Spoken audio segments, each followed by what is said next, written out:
Oh, there we go. And we are live.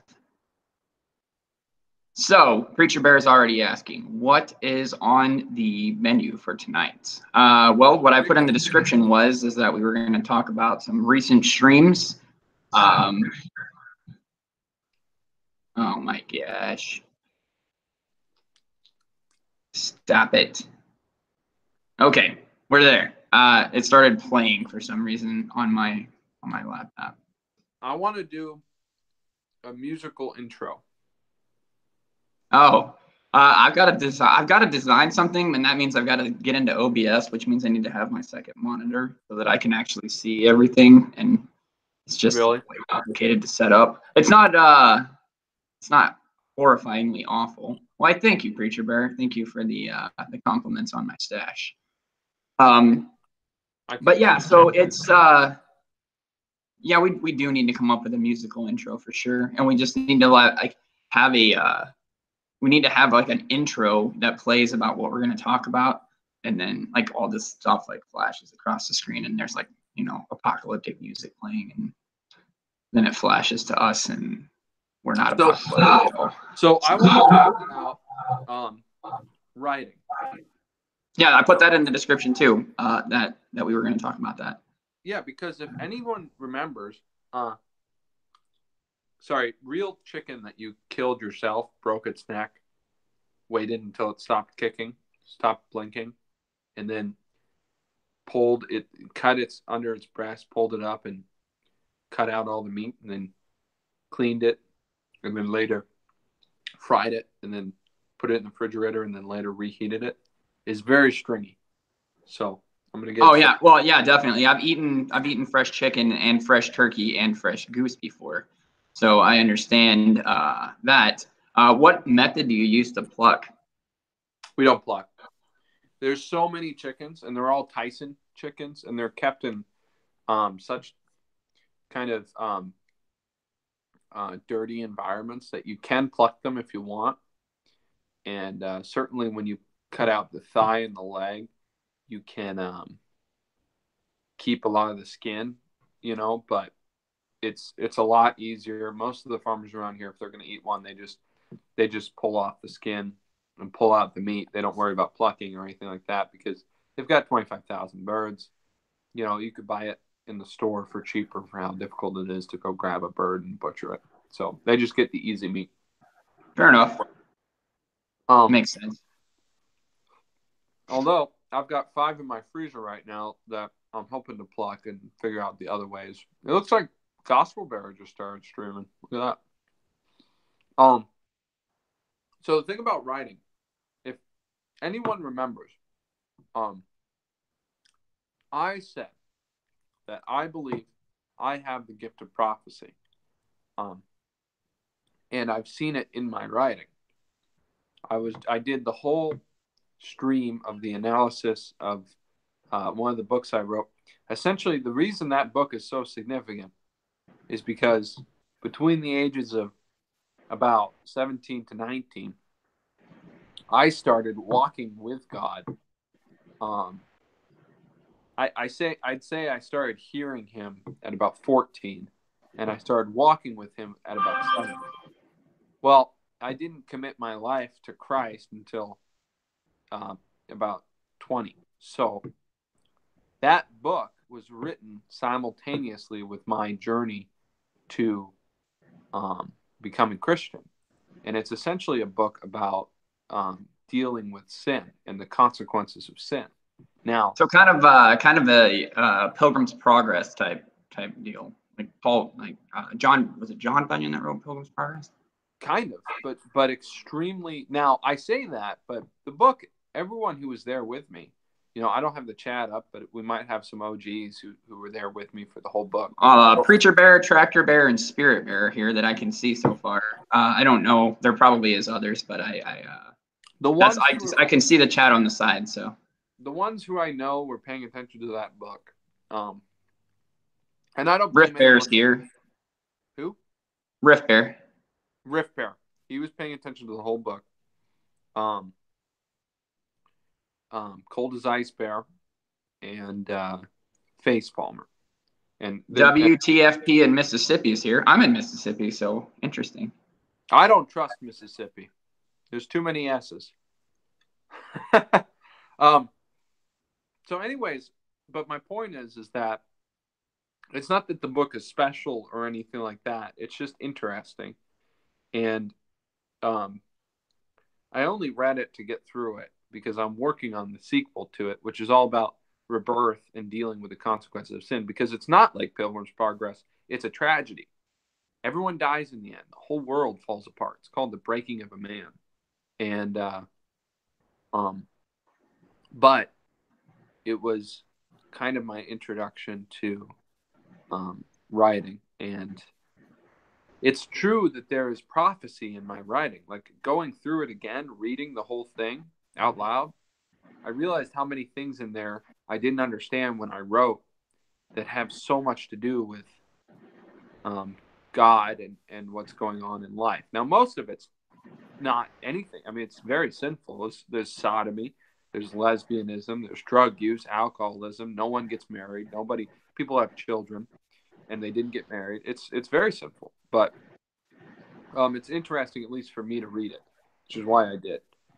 And I was watching your video just a few minutes ago about Daniel, and I was very struck by the idea that in the end times, which in a sense we've been in the end times since Jesus ascended, in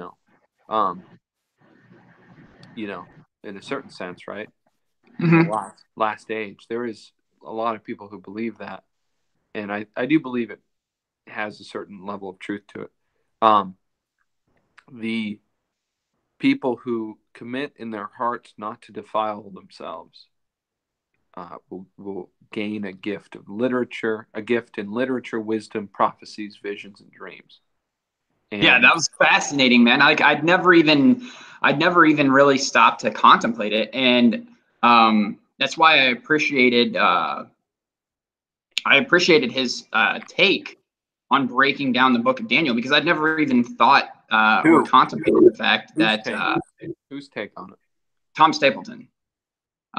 He's the guy that I'm using a lot of my inspiration for Go Through Daniel, as well as a lot of my own research into it, and I want to try to incorporate some of Baruch into it too, so that we can break that down as well. Because Baruch was actually part of the apocryphal text that was removed from the 1977, or no, it's the Geneva Bible. It was originally in the Geneva Bible, the apocryphal texts were, and it was a book that was in there, but it was discounted because of a time jump that happened in the book, where Baruch jumped forward in time, and they were like, these two things don't add up, so it's going to get thrown out, and it's just an interpretation of it. But Baruch has a lot of nifty stuff in it, and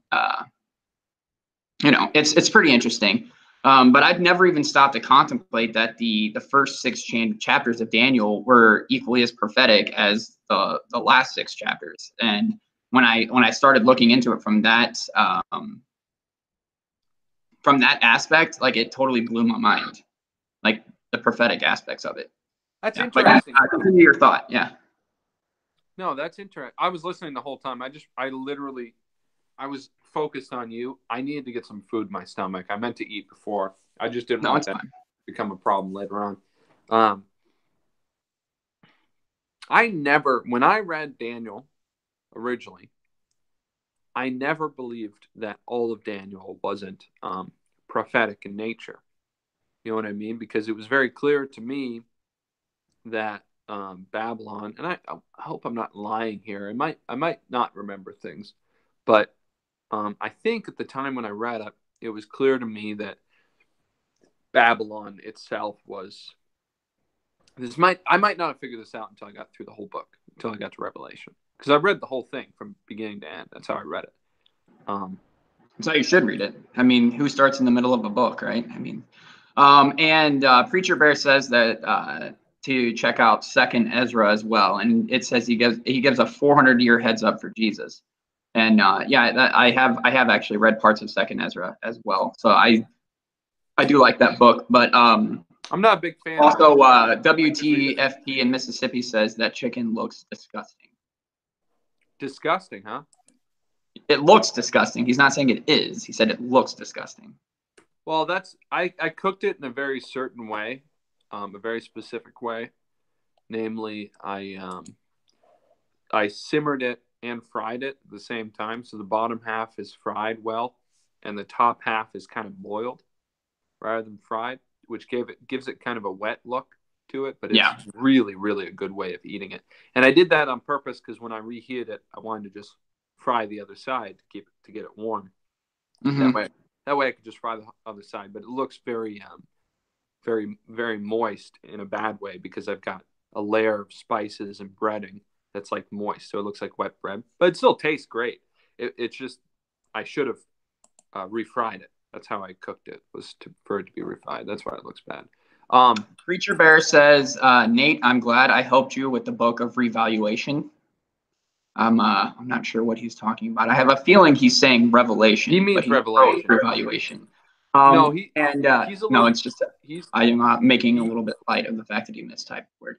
But Evangelist Angel Bowman, Mrs. Preacher Bear, said, Nathaniel, I picked up Ulysses, but couldn't get on with it. Ulysses by James Joyce?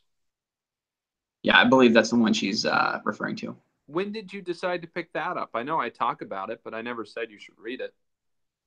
I don't recommend people read that book. I read it so that if you are aware of that book, it tells you something about me that I read it. I don't recommend people read it. It will mess with your brain if you're not extremely literature oriented. I think it's in a lot of ways an evil book. It's Tractor Bear said it's a heavy read. It's not just a heavy read. That book is about now it's a fascinating book in the same way the Quran is a fascinating book, or the Book of Mormon, which I don't know if the Book of Mormon is fascinating. The Quran is more difficult. It's absolutely horrifying. Yeah, the Quran is more difficult to read. Ulysses is very interesting, especially for a writer, because the book is a 24-hour period written from the point of view of an old, about a 40-year-old man living in Dublin around 1900, who is a cuckold. His wife is sleeping with somebody else, and he knows it. And he is trying to to take a surrogate son in the form of the other main character of the book, who is based off of James Joyce himself. However, what's interesting about the book is it's written entirely stream of consciousness. So it's written entirely as his thoughts. So it's like, oh, that's weird. There's a piece of paper over there. You know what I mean? Like, it's written just his thoughts on the page. And so the length of it, it's a 24-hour period, and it skips a lot of the time. If you listen to it as an audiobook, it's 27 hours long. It gives you an idea of how intricate it is. And it's a fascinating style of writing, and it's very illuminating, but it goes into everything. I mean, it's his thoughts. So he's thinking about women. It's his thoughts when he's masturbating. It's his thoughts when he's defecating. It's his thoughts when he's struggling with the ultimate meaning of the word. And it departs from that, but it references a lot of things. Antichrist, incredible sexual sin. It's really, really a strange book, but it's fascinating, especially if you understand it. Read the Odyssey. The Odyssey is 100% what I was talking about. Or Don Quixote. Don Quixote is also interesting, but the Odyssey. The reason I brought up Ulysses is because the Odyssey is the old Greek myth of a father returning to his son and his family. Oh yeah, I've read it. Homer's Odyssey. Yeah, and that's one of the integral stories of humankind.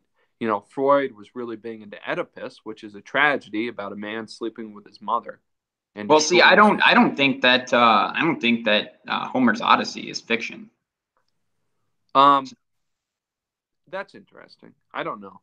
I think it's dramatized. Oh, it's definitely dramatized, but I don't think it's fiction. I think it's essentially historical fiction. I think the characters and the events are real, but everything is adapted. That's what I think. That's probably true. I mean, you got to look at it from the viewpoint of a Greek storyteller. They're going to exaggerate details and things of that nature to make it sound larger than life. But yeah, I agree with what Preacher Bear just said. It's definitely based on tales of Nephilim. Oh yeah, 100%. And all of those types of stories are. It's a lot like King Arthur. It's a lot. Oh yeah, definitely. Yeah. There is no historical account of King Arthur because history was not recorded at that time. But there's no doubt that there was something along the lines of a King Arthur. Same with Robin Hood. Same time period, essentially. I think Robin Hood was a few hundred years later. I mean, it wasn't called the Dark Ages for nothing. I mean, the reason it is called the Dark Ages is not because it's evil. It's not because no. That's not what I was alluding to. Is because I know. I'm trying. Yeah. I'm just telling the people listening. The reason, because this is what Chuck's talking about. The reason it's called the Dark Ages is because history was not recorded. That's why. That's the only reason. Because we don't know about it as clearly as our fake history from all of the other time periods. Naturally. Well, it's fascinating that you bring that up because I've been researching some stuff lately that I haven't had a chance to even really talk about or really break into at all. And it's fascinating about the ancient culture of what's called Tartarus. Preacher Bear mentioned that in a video, and he mentioned it in passing. Fascinating, absolutely fascinating. And the idea behind it, like I originally dismissed it, was this whole mud flood propaganda that's been going around. And I originally dismissed it. And mud flood? What? Yeah, the mud floods. And the premise that most people throw around, and you have to find a decent source to find anything about this, and actually dig really deep and do some research into it, because the majority of the YouTube content that you'll find on it is like just ridiculous. And so I originally dismissed no, the mud floods. Is this a future thing or a past? No. It's a past thing that happened, and it's basically like these cataclysmic events all happened in the 1800s, and it's insanity when you start to look into it, because every major culture on the face of the earth went through some cataclysmic event around 1812. Like every single major culture. Like you can look up story after story after story of all these different cultures that had these just insanely destructive events happen, like massive thousands of earthquakes and just destruction and landslides. And you can look at ancient maps and see that there were these giant lakes all over the place that no longer exist on today's maps. Like the fact that California was at one point an island. And I mean, it just it is absolutely crazy. And I've started to look into it, and like the deeper I dig, like the crazier it gets. I've never heard that before, because the 1812, the War of 1812, Andrew Jackson, that's what was going on in America. Napoleon was an Antichrist figure. Yes, and like all of this gets brought up too. And in the evidence that I've been looking at is that there is no history that is being taught today that existed before like 1700. All the history books are written 1700 to current. You can find old history books, but you really have to go looking for them in places like South Africa, in India, in places where they actually recorded history, like because the Library of Alexandria was burned, all that knowledge was lost, like all these ancient texts, and you can't get your hands on them anymore. That's fascinating. It's incredibly fascinating, and it's blowing my mind, like the deeper I look into it, because like every single history book that's been written is all 1800s, 1700s plus. That's interesting, because I haven't thought about that. I ran into that problem when I tried to find biographies because I had read biographies of just about every significant president, many world leaders from 1776 onwards, and then I tried to go backwards to the Pilgrims, William Bradford, I think, and find them. I couldn't find their books at all. It was impossible. Well, and that what Riff Bear just brought up, he said, that goes back to the Dark Ages. But it's interesting that during the Dark Ages, there was no recorded history because it had all just been it's gone. Well, as interesting as it is, it makes me, I've always sort of believed that because I've always read stories. I mean, I grew up on Robert Jordan and Tolkien essentially, and history repeats itself in cycles, and it's no surprise. I mean, how do you know anything? You know what I mean? You're just taking it on faith. So, it just shows you how much more humble we should be when we approach history, and I've always felt that way. So Tartarus is the Greek name for the abyss, essentially. Oh, it's the land of Tartaria. But it's interesting that the Greek name Tartarus comes from it. Tartaria was the name of the land that existed, which was the Tartars were there. Yes, the Tartars. If you try to research the Tartars, there's almost no information. It's and then there is a document that actually exists that was declassified by the CIA that talks about the Russian Federation actually publishing works that they were going to change history and bury the existence of Tartaria. It's crazy. And I've just started looking into it, so I don't have a ton of information, but it's just wild, the stuff that I'm finding. Huh. Well, and I agree, Preacher Bear. It was a theological change from traditional postmillennialism to premillennialism, which was happening around 1810. Whichever one it is, what I got from that, I was reading a book about it's the book recognized, I believe, in the Smithsonian. No, it might be in the Library of Congress as the governmental book of history for between 1865 to 1900, something like that. And it is called "What Hath God Wrought?" And you can find that.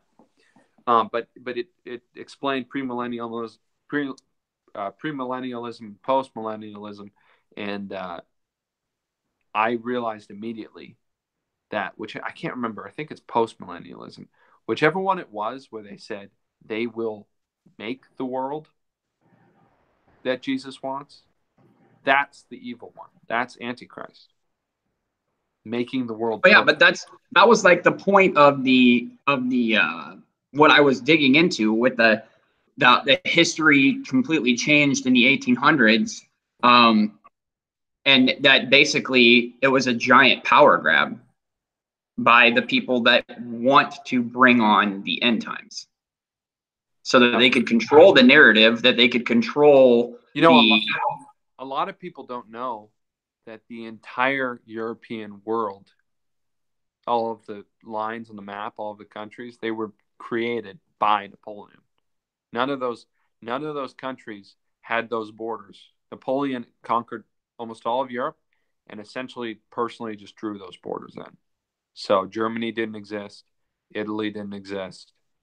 None of these countries. Napoleon was the one who created all of them. Germany was a term. It was like Adirondacks. Yeah. It was like it was just Germanics. Yeah, it was the Germanics, the Gauls, basically. And it was massive. So all of these countries came from Napoleon. So for that to be a time period of power grab, no, I mean, I totally believe it. Napoleon's fascinating. There's obviously a lot not being said about him. I find it interesting how difficult it is to delve into that part of history. But I feel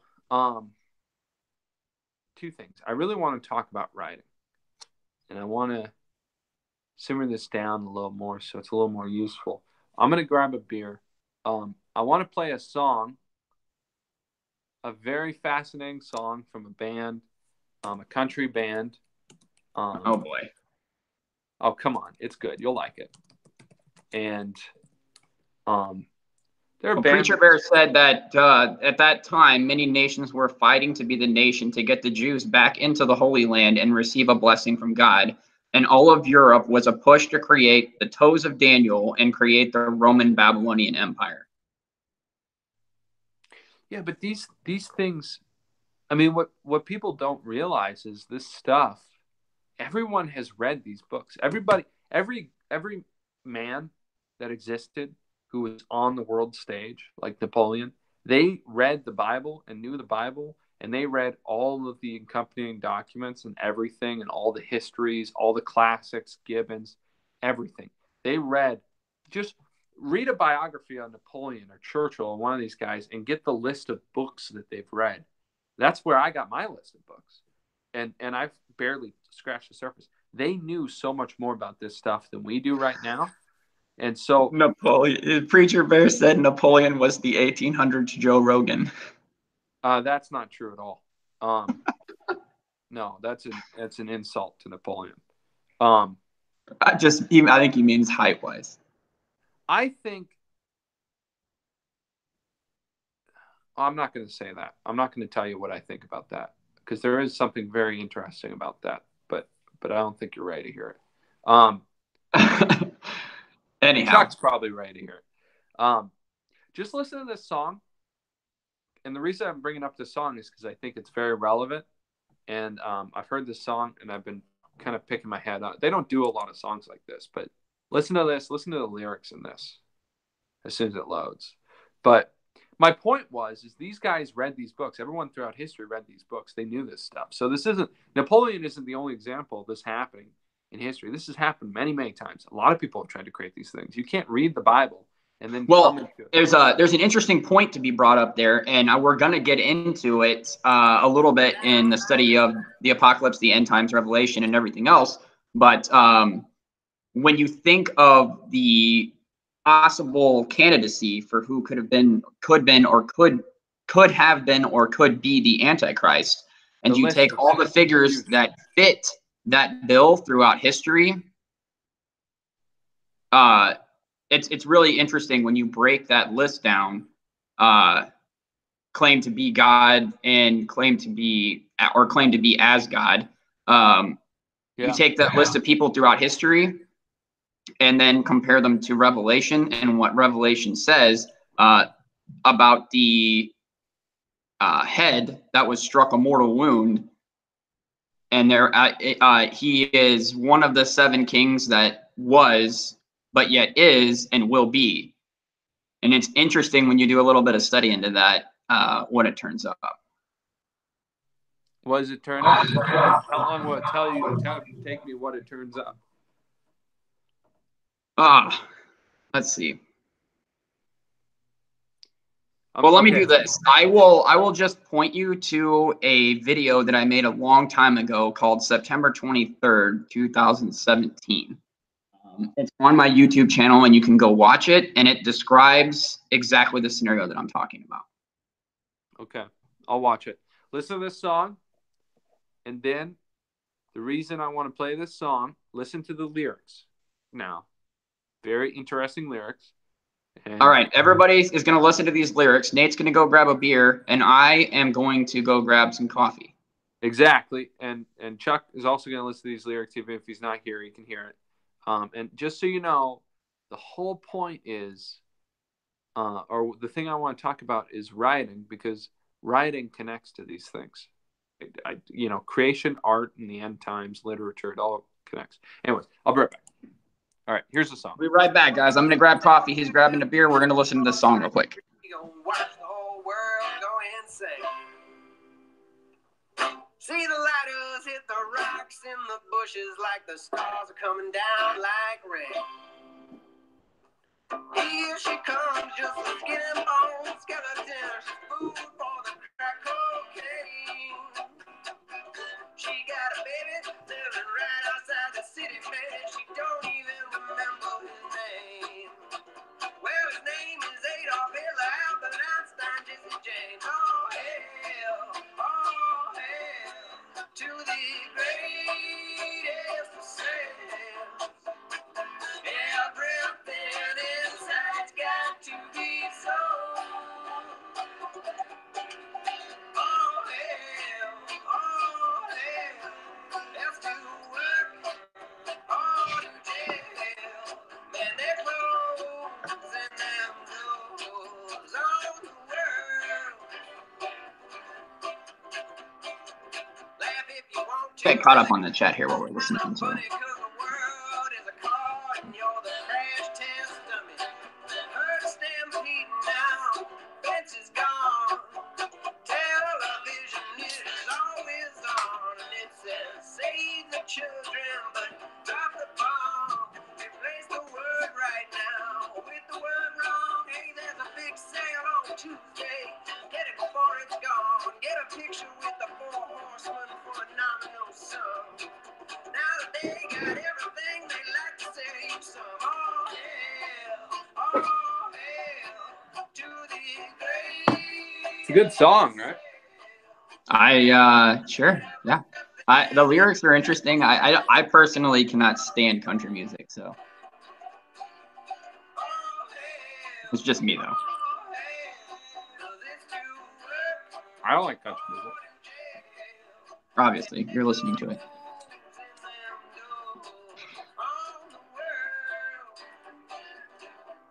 I like bands.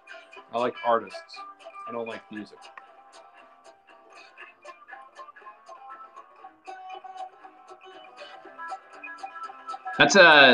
Preacher Bear has an interesting take on that. He said Daniel's 10 toes are Belgium, Denmark, Estonia, Finland, France, Germany, Netherlands, Portugal, Spain, and the UK. And he said the Pope is the false prophet. Sorry. Listen to this. Listen to this, guys. I can barely hear it anyways. You can barely hear it? Can anyone Yeah. hear this? Oh, my God. Oh, my. Well, I'll pull up the lyrics. I don't know if I'm overthinking it. I don't know. But something about this song is stuck with me. You can't hear it? Not really. I mean, I'm like 3/4 deaf anyways, though, so that's probably why. Film Trip says he can't really understand the song, or she. It might be a she.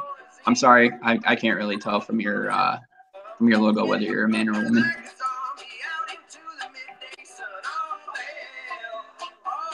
And it's just because it's small, not because.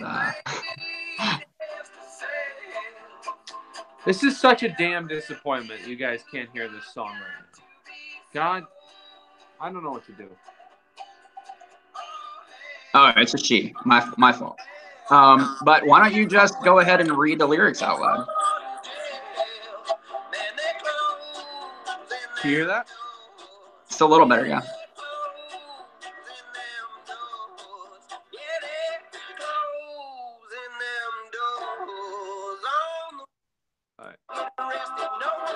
Yeah, it's not a matter of hearing it. It's a matter of understanding it from what they're saying. They can understand the singer. So they can hear the words. It's a very interesting, and these guys just do fun things. I mean, they just do fun songs. I really like them because I think they're real artists, but the lyrics are really, really strange. So, God damn this computer. I'll just read the lyrics. Just let's back it up a little bit as far as writing goes. I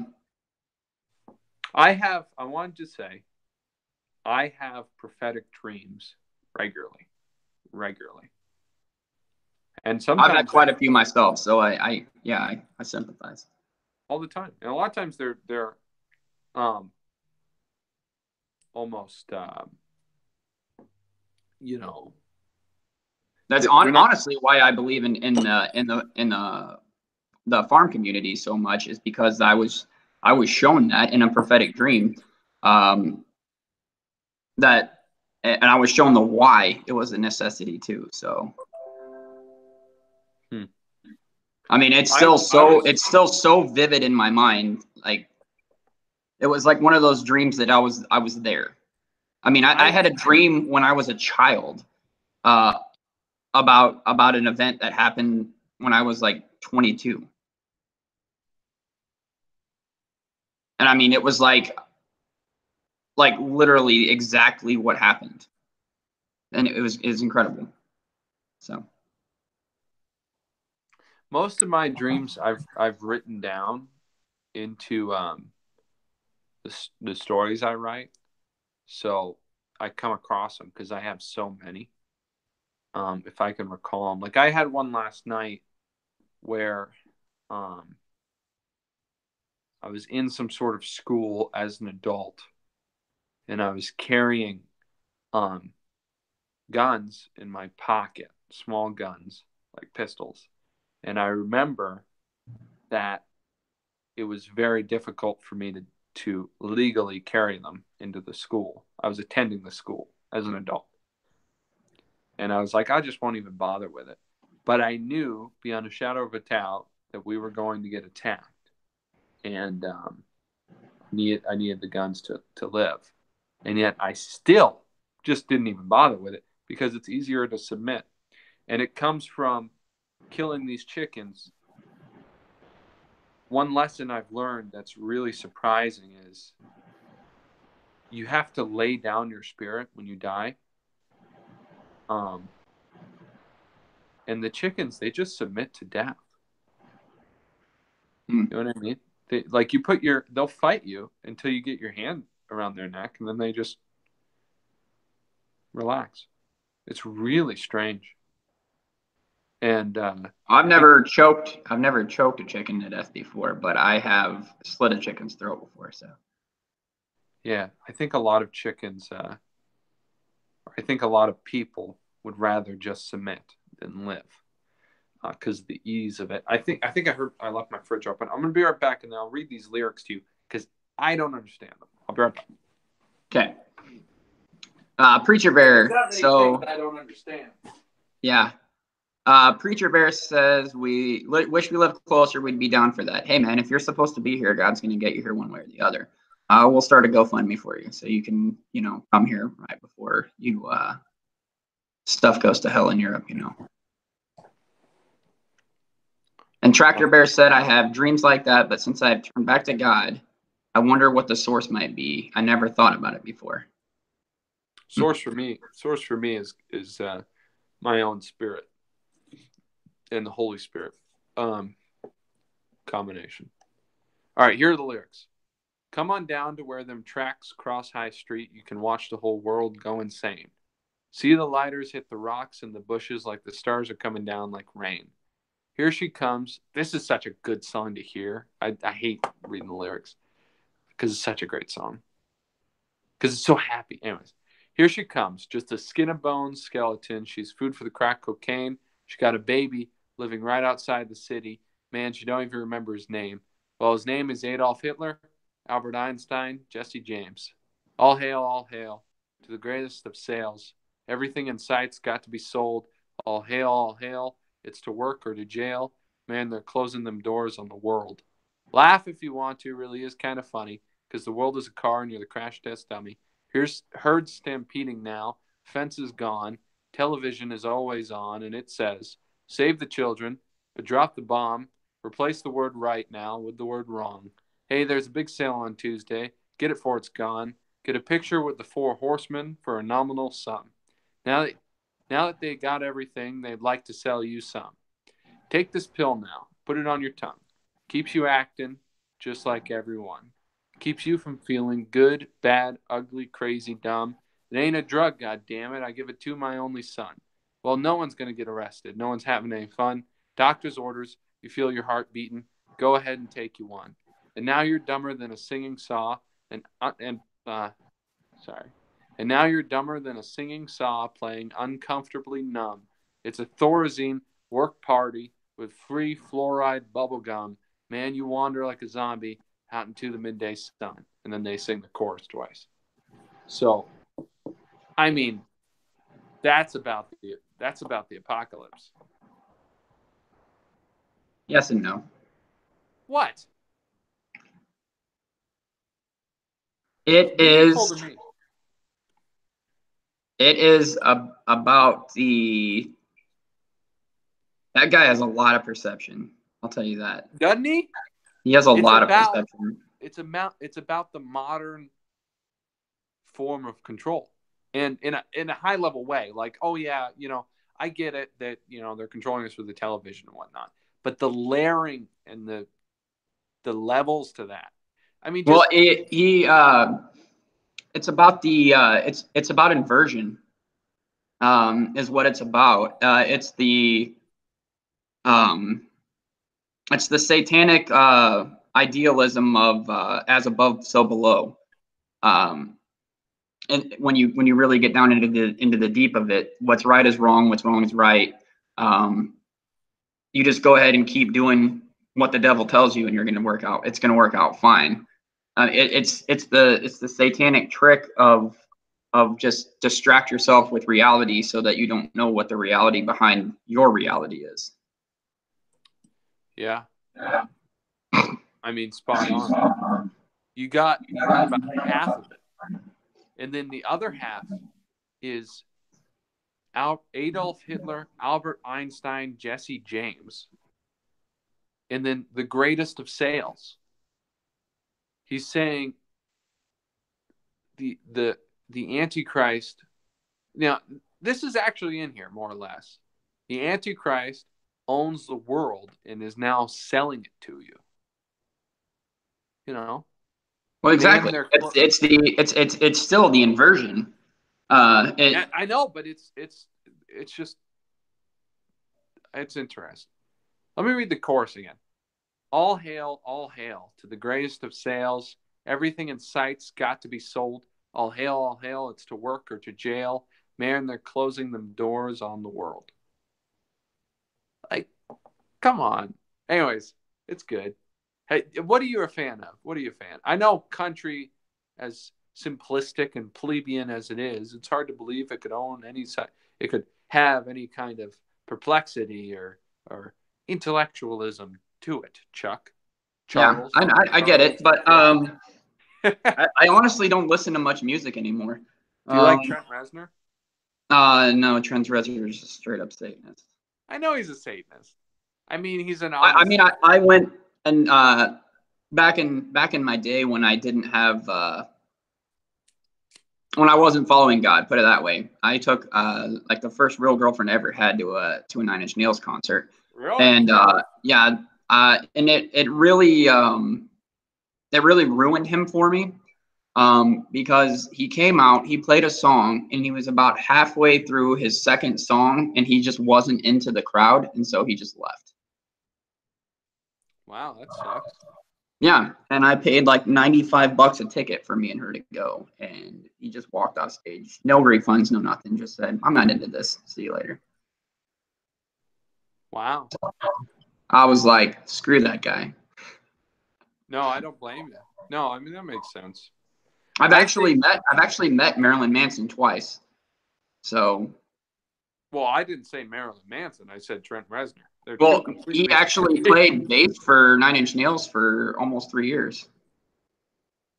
I know, and he's, I've listened to his songs. It's good, but he's a master showman. I'll give him that much. But I don't really care for his message too much. Yeah, I don't care for it either. But God can speak through a donkey. Yep. God can speak through an ass. I want to get back to writing and what you were talking about before with the. Well, the reason I brought up Trent Reznor is anybody who has followed my writing, which it would be a damn miracle if you did. But there's a couple of you out there. Cold as Ice Bear, legend, myth. Trent Nine Inch Nails has influenced a lot of my writing, but you ever heard the album Year Zero? Maybe, probably. I probably heard songs from it. I haven't really ever listened to any complete album by Nine Inch Nails. Okay, I don't blame you. Well, Year Zero, I really don't blame you. I mean, guys, one of his most popular songs is called Heresy. And the chorus goes, God is dead. No one cares. If there is a hell, I'll see you there. So he's not a good guy. But his album Year Zero has a fascinating type of Christian imagery to it. And it's about the apocalypse. And anyways, it's very interesting. Yeah, let's talk about writing. What's on your mind? You start the conversation. Well, just what you brought up with my writing. It was very, I mean, you're very perceptive as to the type of character he is. And that's your writing. Yes. That's not even a part of the book. That is just a character expansion because I needed to write his character. I needed to really get into his character and how he acts, how he behaves, how he perceives his reality. Have you written the book? I've written parts of it. Like I have to write the characters though.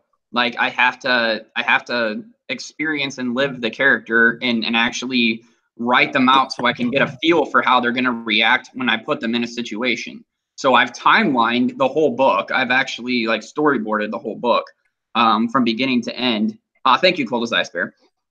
But how long have you I've storyboarded the book and the premise of his character, you were spot on because he's a guiding character.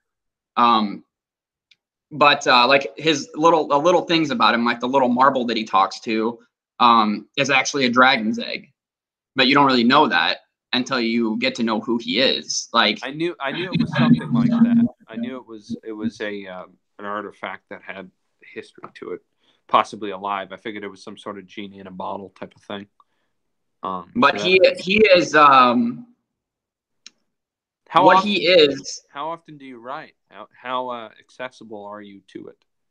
I write here and there. I've been dabbling with that story since I was about 12.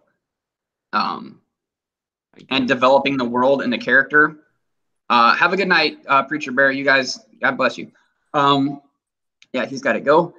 And so it's interesting that his character, he's a guiding character, and he's a little eccentric, obviously, but he has the ability to relate to everything in his surroundings.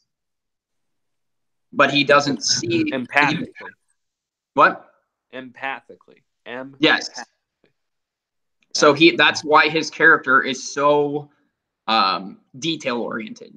So when like I have like you'll see probably 14 different writing styles in my book.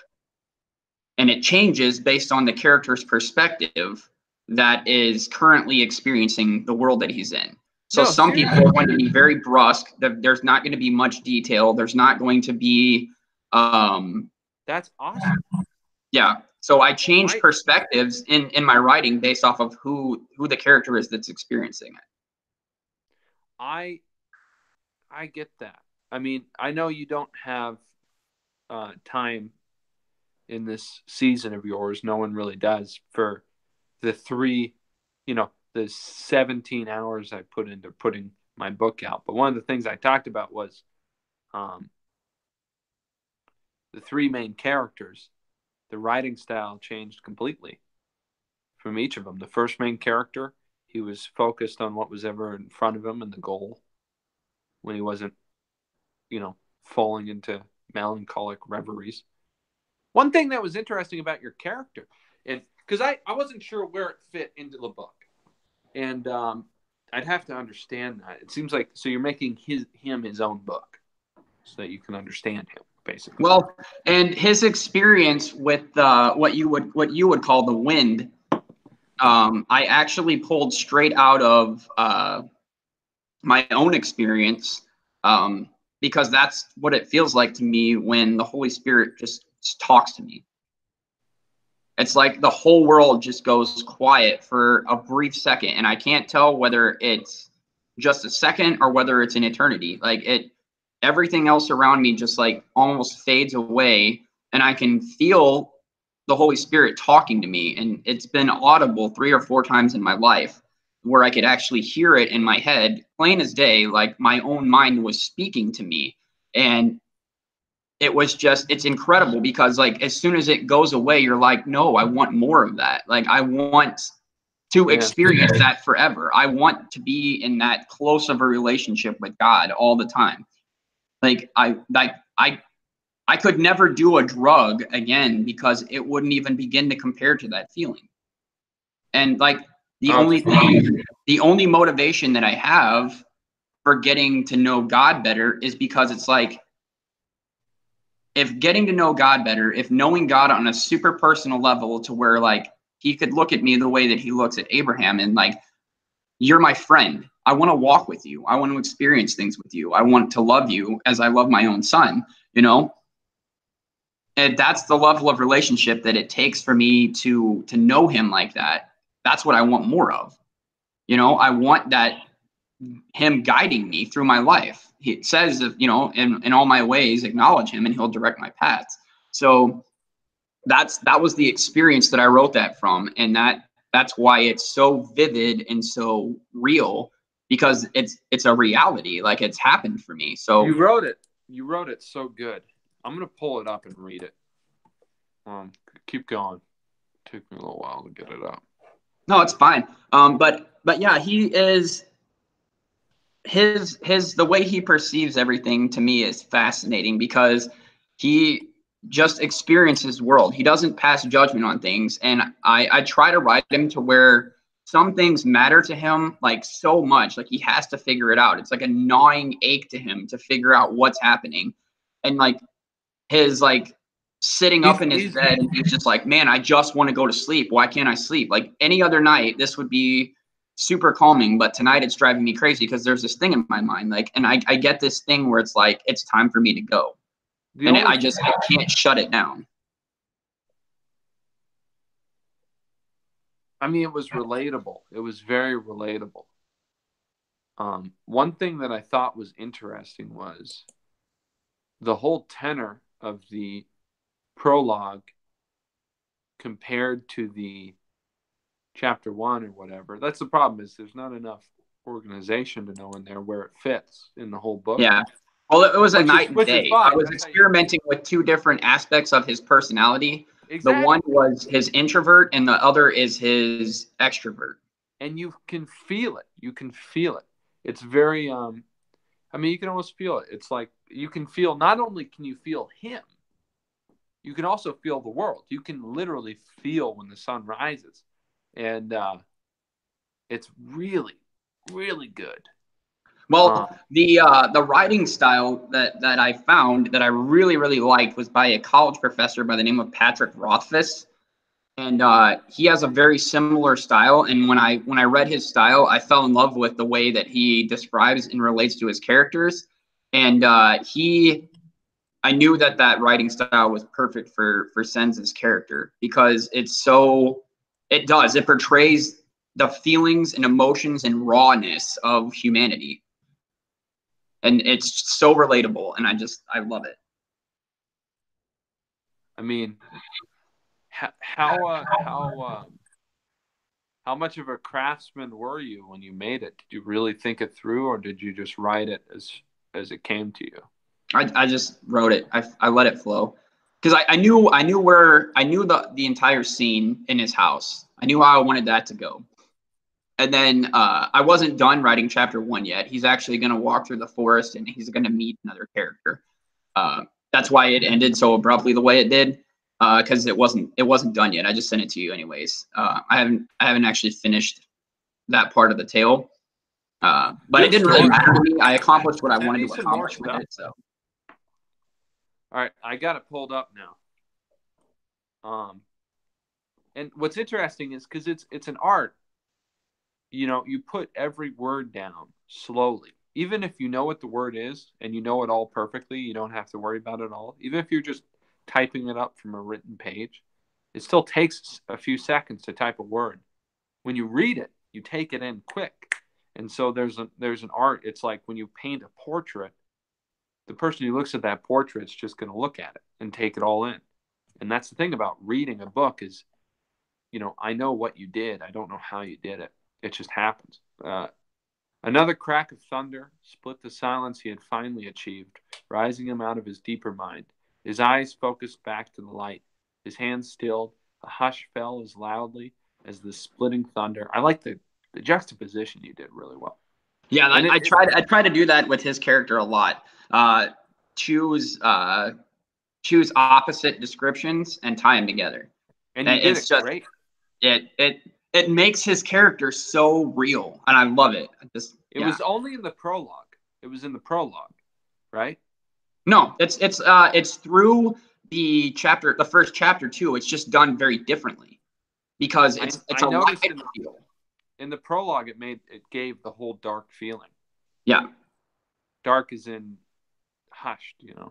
Another crack of thunder split the silence he had finally achieved, rising him out of his deeper mind. His eyes focused back to the light. His hands stilled. A hush fell as loudly as the splitting thunder. So quiet, the flame from the candle crackled loudly in his ears. A chill crept upon him, but he fought it, still in his body. His thoughts followed, stilling to cold silence. And almost fear crept inside. He listened. Seconds passed that stretched to what could have been his lifetime. The candle seemed to be the only thing moving, the only thing in the room. Its flickering kept the seconds for him, tying him to the reel. A dance, breathless. And then the wind was in the room. The flame was gone. That's the thing. Is the way it happens there in the middle of a paragraph is why when you read this through, you're in it before you know how you got into it. It was not cold as cold things go, not cold. And then this is when you know you're in it because it's so long and so sensational in the sense that it deals with your senses. You feel it, that the reader himself is. That part was actually really cool for me to write because I like using the descriptions because if you just were to describe cold, well, what type of cold? If it's warm outside and you jump into a creek, that's a shocking cold. If it's cold, like when you walk outside and it's a cold day, it's like a biting cold. But then there's so it's a cold, but it's not cold. That is how much thought goes into one word, and then the reader takes it all in. He doesn't even know what happened. That's what's fascinating. So, what you're describing is the effect that's created. It's really and how you create it. But if you just experience it, it's completely different. It was not cold as cold things go, not cold like a stone floor in the autumn against your flesh, not a startling cold like the water in a brook on a sunny day. It was a cold like the cold of snow that sits against a roof, insulating the heat from escaping. It was a comforting cold that brought silence as it fell like snow in a forest. Cold from the wind was fearsome, and as loud as it was silent. It spoke to him as clearly as the words in a book. He heard them in his mind as loudly as spoken things. It is interesting. And then there's the prophecy there. I'm trying to think of a time when I did that in some of my writing. Which it's interesting because if you don't know the backstory to the book, obviously, but it is actually an incredibly specific prophecy. It was so funny because I was trying not to laugh when you were saying that it was so vague because you don't know the rest of the backstory to the world, but it's actually an incredibly specific prophecy. And he knows exactly what it means because he is actually an extremely old being. Does the reader know exactly what it means? No. But that's kind of I'd probably make it more specific for the reader. And when I say specific, that's the thing is this is a book series. It's a series of 3 books, as all good things are. And by the end of the first book, the beginning of the book makes complete sense. And this would just be this won't ever actually be in a book. This will be like a short stories compilation, because it's really only going to be about 2 chapters with the prologue to end this little adventure that he's going on. Because in the book, this takes place well before the book itself actually starts. Wait, I'm sorry. I missed 15 seconds. I got distracted. What did you say just a moment ago? Okay, so this will never actually be in the book, because this actually takes place well before the book itself actually takes place. So this would be in like a short stories compilation. So by the time you've read the books, this would get released after the books get released, and you'll know exactly what he's talking about. That's interesting. Well, I mean, you know it better than I do. I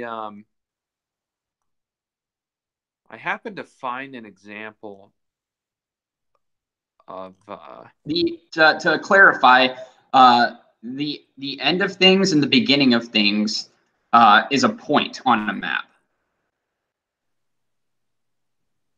So it's a name. Yes. The name of a place. Okay, that's different. That's interesting. It's kind of like with the example I gave when I read your book. I read a prophecy I had done, and I said the seat of the conquerors, and that's a very specific name of a very specific place. So yeah, I could see if that's well, the like, case. And, this is what it stems from, because this world is like it's like a Truman Show world, where it is enclosed, and it has finite boundaries, and the end of things and the beginning of things is the very center of it, because it's the end of things, because it's the end point, but it's also the beginning point for the next point that you go to. Huh. And there's a stone that's been sitting there that no one knows how it got there, but it's an energy source, and it's called the beginning of things and the end of things. So well, that's where it comes from. In that case, you're probably right. But you won't know that because you don't have the context for it yet. No, I wouldn't. I want to give an example. There's a book, and I don't necessarily recommend reading this book because it's, again, not a terrifically great book. Very well written, but the ending to me was so shocking.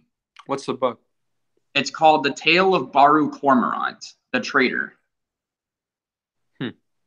And I thought I knew how this book was going to end. And I read the ending and I was like, no way. And it's like the last chapter that the whole book, you're just like, whoosh, and you're like, oh, I did not see that coming. So craftily written. You get so into the characters and you're just like, wow. Probably one of the best written books I've ever read. I mean, and that's high praise coming. That's high praise coming from me. Again, it is not a terrific book. It has a lot of things in it that I completely don't agree with. But the literature value of it is insanity. You gotta send that to me. Yeah, I will. It's a long book, and the sequel actually just came out, so which I have not read yet. But I am not sure how they are going to top it, because it is just plain. There's a lot of special things like that. Okay. And if you haven't read Patrick Rothfuss, you need to read him too. Apparently. This is an example of a prophetic dream that I had that I didn't even understand, that I then wrote down and then adapted to fit to a story. So I changed some very small details, basically just the characters. In the dream, they were completely different people, but there's a guy in here by the way, whose name is Esau. Don't overthink that. I was just looking for a name, so just telling you that now. So this is a dream. So the character gets knocked unconscious and he has this dream. The judge was a pertinent man. He wore the traditional clothes, a long, flowing black robe with much lace, even bigger on his considerable frame, and it was the only thing he wore. The stitched together skin of his torso showed through the top of his robe, and his face above that was regal, the single eye composed. He was 10 feet tall. Around James stood a circle of his peers. There was Darrell and Kyle and Jacob and Esau in their armor. Closer by was Franklin and Deacon and Darrell and Gonder and William. They had their arms crossed. Something was said. James didn't fully hear it, but he knew it was wrong.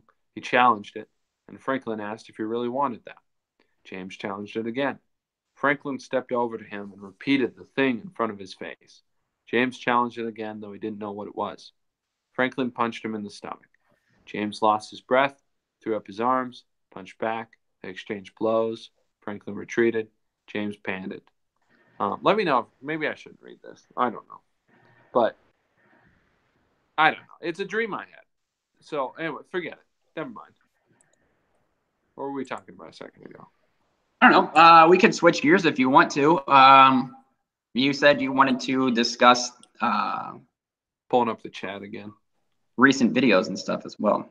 Hello, Christopher Davis. How are you?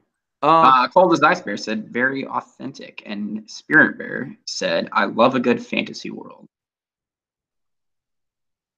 Yeah, I'm looking at it. The chat's quiet. Fisty O'Doyle's here. How's it going, Fisty? We have roamed far and wide together over topics that I nodded and pretended to understand. And now I think it would be good to get the chat in and ask and talk. And what do you guys want to talk about, chat? You know, we'll give you 30 seconds. So you better figure it out quick. Otherwise, we're going to shift gears and go into another crazy topic. Yeah, and I'll just let Chuck talk because he knows what he's doing better than I do. I knew when we started this, I wouldn't know what to say. I'm so embarrassed. That's all right, man. We just talk. Sometimes I like to just have a stream where you can just kind of let the topics wander. Because so many streams and stuff that I do are all, they all have a topic. I think it's good. Yeah, well, I like your streams for that reason. Everyone else, we've got a topic we don't stick to. More of the fantasy world you're writing. Well, I'm guessing Spirit Bear is talking about your writing, Chuck. So, yeah, tell us more about your writing and the story. How does it shape up? You've been working on it since you were 12? Yes. It'd be cool to write together. It would. Joint projects are fun. I've started 2 of them. The other person always fails me. Well, I had a writing group that I used with who I would phrase to be my best friend growing up. My longest running friend. I've known him since I was 11, and he's a writer as well. And we used to have a writing group that we would all start different projects. And there was a guy that we grew up with that was incredibly gifted at drawing. And so I would have him, I would describe to him the things that existed in this world, and he would just draw them. And like he could see it in my head, just incredibly gifted artist. Don't talk with him a lot today. I still talk with my best friend. Him and I have a strange way of not talking to each other for a year or two, and then we see each other again, and it's like we never stop talking to each other. So, I've got people like that. I wish I knew an artist that was gifted in that way. Okay, so let's say we're going to write together. Here's how I've done it in the past that has been very successful, except for the other person involved. I was always able to stick to it. It was very simple. What would be I think a good way to start a writing project is we decide upon a world and a condition. What the world's like, basically. And then a conflict, that, is the basic story driver. And then we start with one or 2 characters each of us, and if we need to introduce a character later on, but it's hard enough to get one character going. And then we have jurisdiction over those characters. So right. And the other thing that I like about that, the joint writing process, is that you can actually conversate the characters, so it feels more natural, and that way it's not just like, how would this person react? Like if I tell you something, you're going to react differently than I think you're going to react. Yep. Which adds a reality to the story, the storyboarding process, and moving the story along, because it is actually really incredibly hard to get characters to interact without having some other person that understands who the character is to react to. So that's why I would say, like, if you're going to approach it from that standpoint, then you have to have 2 characters that are interacting, but I write one of them and you write one of them. That's interesting you say that, Chuck, because I disagree with you. Now I think you're right in everything you say. I just disagree. No, I really mean this. Listen to what I'm about to say. It's interesting that you say it's difficult to get 2 characters to interact, because whenever I am writing, I have been told that my dialogue is the best writing I do, and that my characters, whenever I have 2 characters interact, it's very easy for me to figure out what they do. And I actually don't know who someone is until they dialogue with somebody else. So it comes naturally for me. So that's interesting. Well, and let me put it this way. I'm not necessarily meaning male characters, because I have found that I have a writer friend that is a female, and she'll read my character and she's like, you realize that you're incredibly demeaning to your women characters. And I'm like, what are you talking about? Like, that's how women act. And she's like, yeah, it might be how women act, but that's not how they think. And I'm like, what do you mean? And she's like, yeah. And I'm just like, because they do. Like, women generally think very differently than men do in a situation. They would react differently. They would approach the situation differently. And honestly, women can concentrate on more than one thing at a time, whereas men are very goal-driven and focused on what's happening in the current moment. Whereas a woman can process 5 different things at once and juggle things. Well, regardless, I agree with you, and it definitely lends depth to the story when there are 2 characters. Because it is very difficult to make different characters. It's easy to make one character. That's hard, actually. It's even way much harder to write 2 characters and making them different. So, especially since that's a focus of your writing, just as in mine. So yeah, I think we should do it. Let's do it. The other rule is whenever. Yeah, that's. What? Go ahead. Sorry. No, go ahead. No, we should do it. Let's do it right now. The other rule is that when you write a chapter, or if I write a chapter that has your character in it, and you just exchange chapters. If you need an extra chapter, it's fine. And I write your character and have him do something or say something, whenever he makes a choice, you have a veto power on all of the things I say he does or says. So you can rewrite it all. Oh shit! If you want to, or you can just say that. That's not. I spilled my beer. I'll be right back. It's not a bad way of doing it. And while you're doing whatever you're doing, I'm gonna answer Film Trip. How did I find out about the Tartarus thing? How I found out about the Tartarus thing was I saw an episode of Now You See TV where they actually finally caved and actually looked into Tartarus, and I was like, wow, this is kind of crazy. But I had actually started doing some looking into the mud flood thing before that, because I thought it sounded so hokey, and the people that were advertising it, like the other content on their channels, I couldn't get into it. Like, I was just like, these people, like the other topics that they have make me believe that this is just complete insanity. And I couldn't find any reality behind it. So I was just like, no, this sounds dumb. So, and I'm very cautious when I look into things, and I will discount, even if they have the one thing on their channel that makes sense.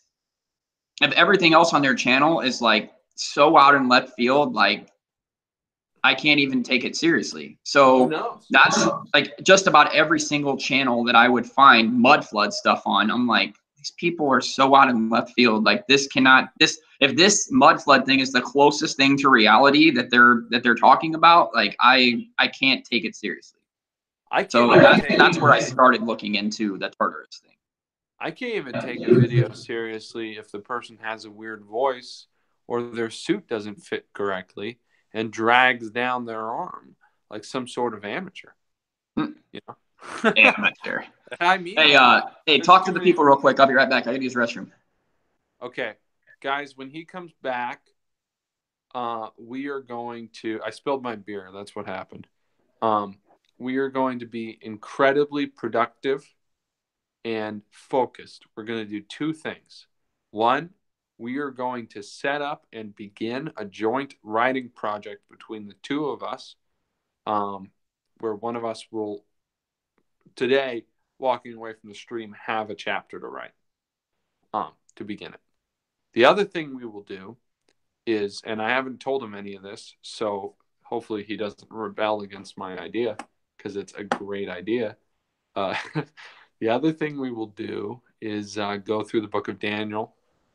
Probably Daniel, one of the interesting prophetic parts. And we will see what it means, the way I did with Preacher Bear. Okay. Before we do that, did you hear the I'm going to answer the two questions by the two people that said that they had those topics. I'll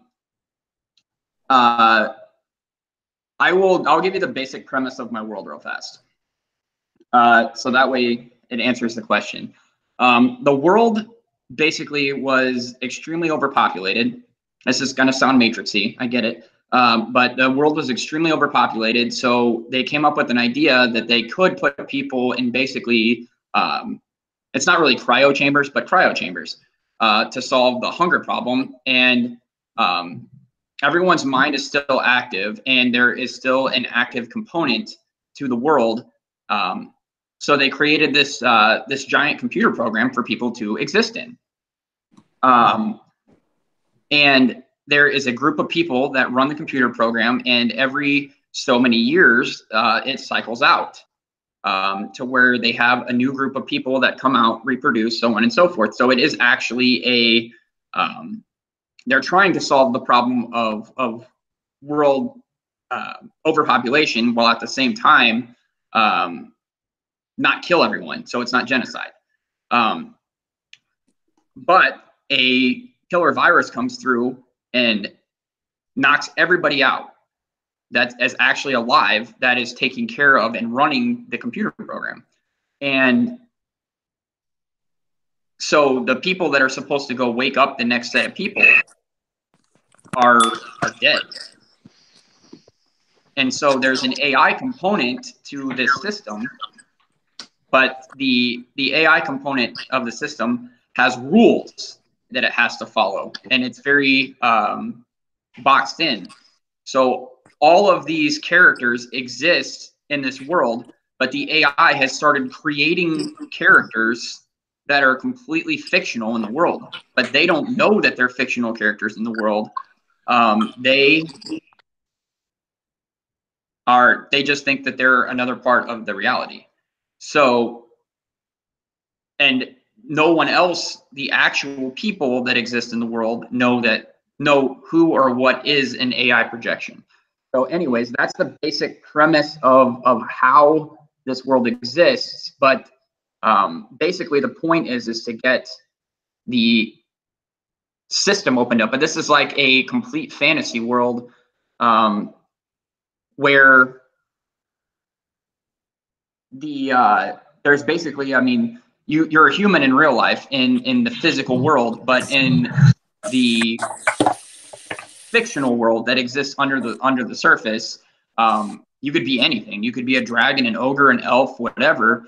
But there's so many layers to how the hierarchy of the world works.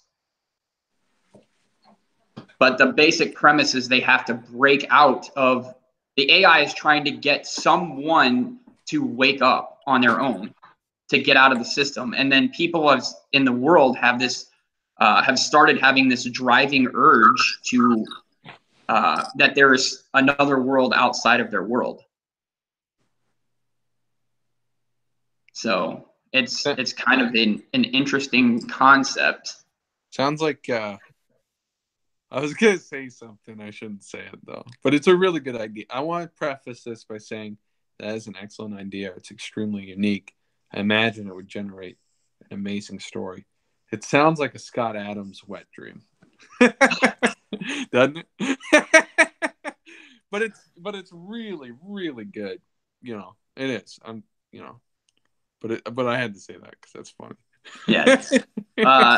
Spirit Bear says that it's the Matrix re-envisioned, and it kind of is, but it has a deeper level to it than that, because there's a spiritual element too that you can only get by reading the book, and it is an allegory of sorts in the fact that the world that we perceive that we live in and the world that we actually live in are actually two different things. I like the fantasy element to it, because that's different, because that would make, in the Matrix it was normal tedium that was the computer program. In his world, it's a fantasy adventure that's the computer program, and they're trying to get back to real life. So it turns it on its head. I wouldn't even say, in spirit it's different than the Matrix for that reason alone. The fact that it's a fantasy simulation, and the fact that it's just it's a lot different. Well, and the main character, like on the page, the main character is an AI creation and doesn't know it, and he falls in love with a real person, and it's all about their journey to exit the world. But then he realizes at the end that he can break her out of the world, but he can't go with her because he can't leave the world. So then it's this conundrum at the end, and I'm not going to tell you how it ends, obviously, as to whether or not she wants to be free of the system or she wants to stay with him.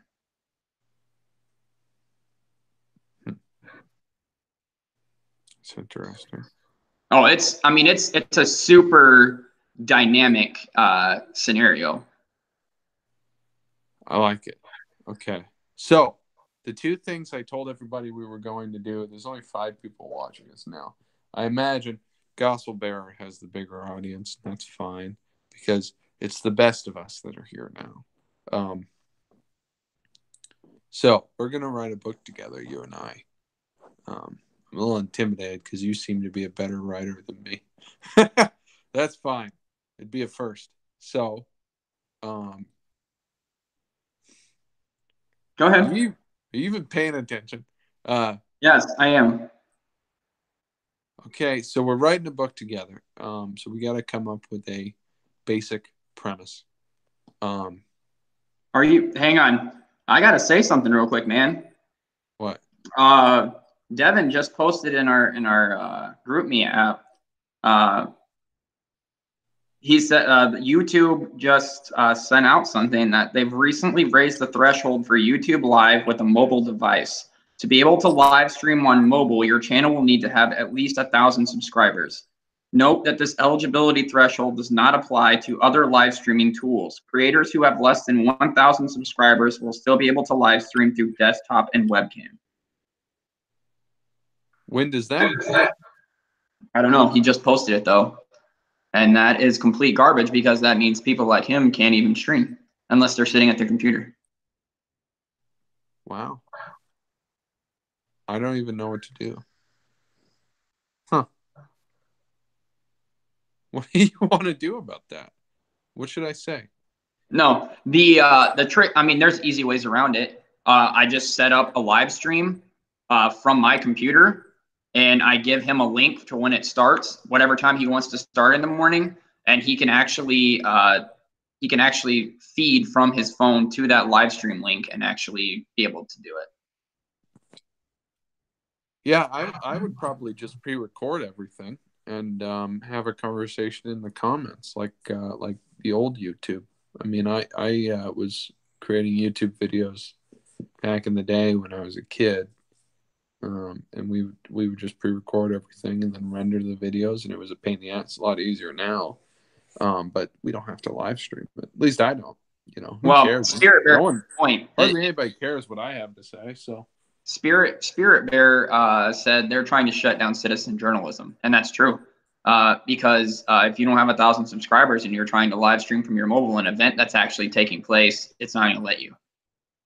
No, Spirit Bear, I didn't think you were belittling it. I just, I thought that I wanted to use what you said to elaborate. Not really. I knew what you meant, Spirit Bear. So, all right, back to the task at hand. We're going to walk away with this, with something physical in our hands, and I will try my best to match your pace as we walk through the literary world together, because you're clearly ahead of me. That's fine. I'm also a a decade older than you, so I mean, I have had a little bit more time to hone my skills. That's what the rumors suggest. Thank you. For anyways, never mind. I'm not gonna say what I was gonna say. So, because it's dishonest. Yes, I do wear flip flops with socks. You're welcome.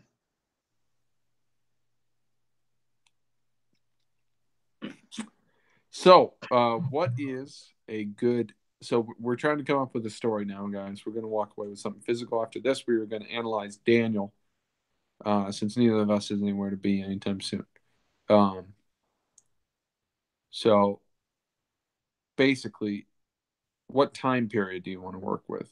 And it doesn't mean we can't do a fantasy world or something like that, or something like Star Wars that's futuristic or and past. You know what I mean? What as far as the setting, what kind of time period? I get turned off on Star Wars immediately because it's like a long time ago in a galaxy far, far away. The future is happening. Like, it's so unrelatable. It's just words.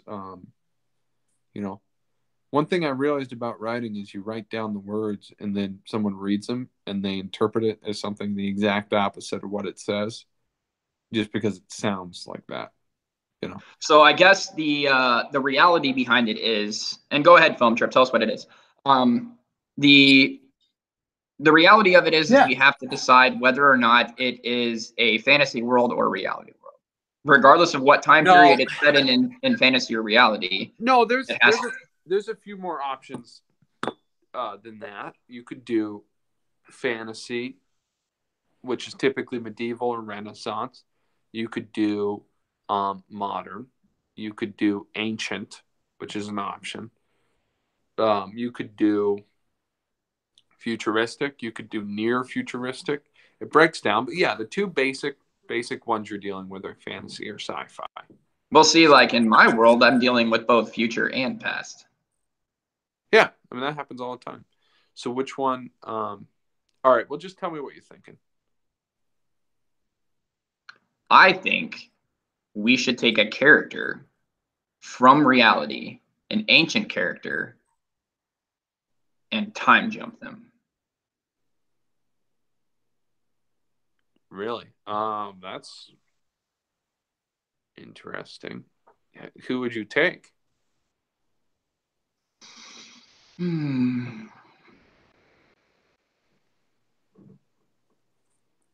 Film Trip, tell us your story idea. Doesn't matter. She just did. She said it's about a Pied Piper poet who is leading the church teens into a town and a cult in the woods. It's set in the present. I read a really interesting book once, and I can't remember who wrote it or what it was called, and I can't find it again. It may not have ever even existed. It may have just been in my imagination. Fisty knows I already have a Space Cowboy book. But I like your idea, Film Trip. I just would want to take it and make it about trolls and ogres or something. But so in the story that I either read or imagined, they took the character of Odysseus and they put him in a basically space setting, where he was like, they had lost the ability, like technology was so far advanced that they had lost the ability to do basic things like make weaponry.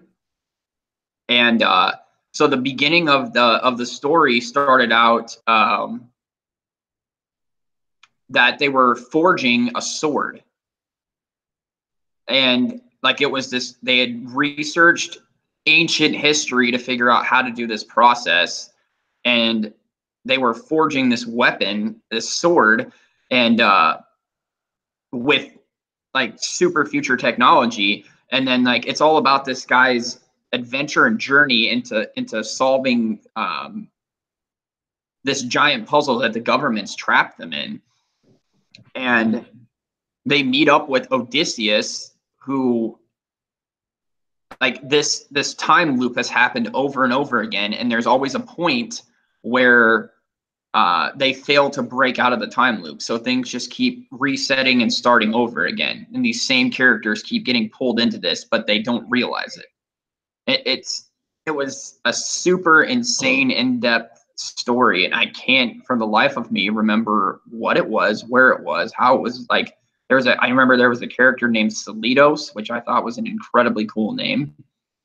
And like that's all I can remember about it. And it was just, I remember it being so fascinating the way that they took his character from like ancient times, but yet he understood everything that was happening in the world because he was incredibly intelligent.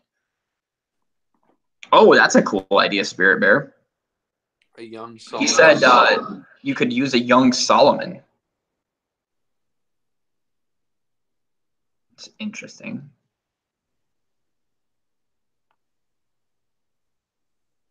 You know what we should do? I don't. Completely different direction here.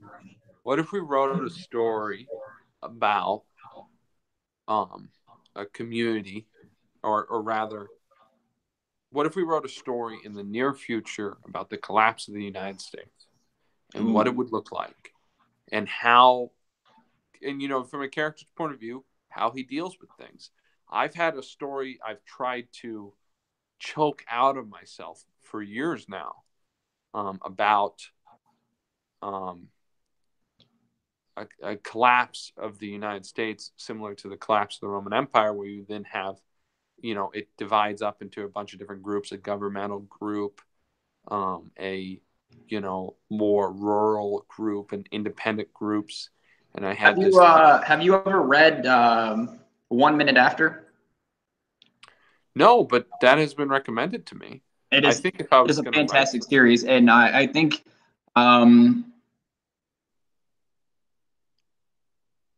Spirit Bear said, "Don't steal my idea. I write about the Bears after the collapse of the U.S."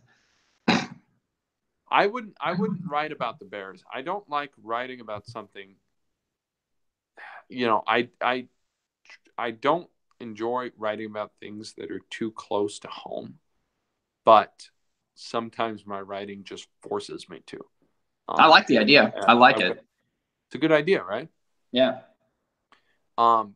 Now I feel selfish because I want to build off of what I've been trying to make happen. Basically, I had this idea that and it's been in like different books and little bits and pieces. There was a couple of characters. There was a character called Jesse Christ, who was a literal Christ figure. And he was, what happens is his mother is raped on New Year's, and that gives birth to him.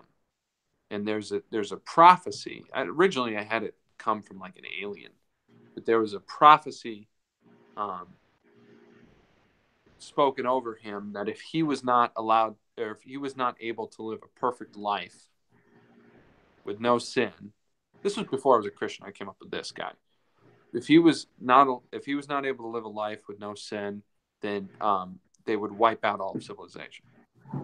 And then it ends up being nuclear. It ends up being, because they're like interdimensional beings. So I guess it's demons. Now that I think about how I think. I don't know. Well, it's interesting that you say that, because Well, that's one character, but go ahead. There's three that come together. It was probably, in all honesty, I don't have any proof of this, but it was probably a demon telling you the story. Telling me the story. Yeah. I could believe it. Because, I mean, if you look at a lot of music artists, a lot of writers, the things that they write, I mean, it could just as easily be coming straight out of the mouth of a demon. It, you know, with the detail and depth that they have and the knowledge, like the 3 Days Grace, the song I Am Machine. Like, I am machine, I never sleep, I keep my eyes wide open. It's about a sentient AI, which I would believe is probably, I think that anything that's AI is demonic. I think it's straight up, I think it's straight up powered by demonic entities that are speaking to people. See, Stranded 360 gets me. And what you're saying is spot on. I think we're onto something here. So, about the factions, yeah, definitely. That's a sweet idea. So listen to this. The other part of this book. So I tried to write that book and I couldn't get very far. That was before I was a Christian. And it was literally going to parallel the album Year Zero, which is basically about that. If you ever hear the song The Warning, which I played yesterday sometime during the streams I did, The Warning, which is an excellent song, go listen to it, although it is demonic. That gives a good example of what I'm talking about as far as a prophecy. Jesus. Sorry, I'm seeing all these messages about the streaming thing. The second character was a character called Dwight Stussbach, and he was a parallel to I always forget his name. He's a historical character from the English Civil Wars who ruled the country of England. Cromwell, Oliver Cromwell. So Dwight Stussbach is the American Oliver Cromwell that essentially, and I wrote a chapter in the Jesse Christ story that kind of explains it. And I got started. It was interesting. One of the things that happens is they get their cell phones, and this is before I ever read the Bible. The cell phones in the story of the technology, it melds into your body, like into your actual arm, into your wrist, and becomes a part of your body. And that's the cell phone, which sounds a lot like the mark of the beast. Weird came up with that. The other thing, okay, so Dwight Stussbach is essentially an Oliver Cromwell who is a conservative, heavily religious leader who becomes president of the United States during a time of turmoil and then makes himself president for life. He's also a parallel to Julius Caesar, right? The third character I came up with was a character by the name of Black Jack. That was his nickname, obviously. So his name was Jonathan Woodward, but Black Jack is how he was known. And he was a young kid when the Christians were being persecuted in America. The Christians fled to England and then built a spaceship and went to a new planet, colonized that planet, just like the Pilgrims colonized Plymouth Rock. And he decided, his family was leaving, he decided at the last minute to stay and try to do something. And then he ends up getting involved in the military. He's obviously conservative, Christian, and he serves the conservative branch. And he basically, without personally knowing Stussbach, he is on his side of politics. And then he ends up being the one, when the whole country falls apart, he becomes a sort of rebel general in the United States that finds Stussbach, captures him, and kills him. And then he ends up leading Seattle, and because I was in Seattle, he ends up leading Seattle, and as the country's breaking down into factions, he leads Seattle, and he's trying to defend them from the faction to the east, which is like Spokane, Montana, Idaho, those places that are the very rural, cultish type of people, and then Portland in the south is the government type of people, and they're both trying to kill him. So it's interesting premise. Those are the three characters I came up with, and I've got chapters written about them in books. But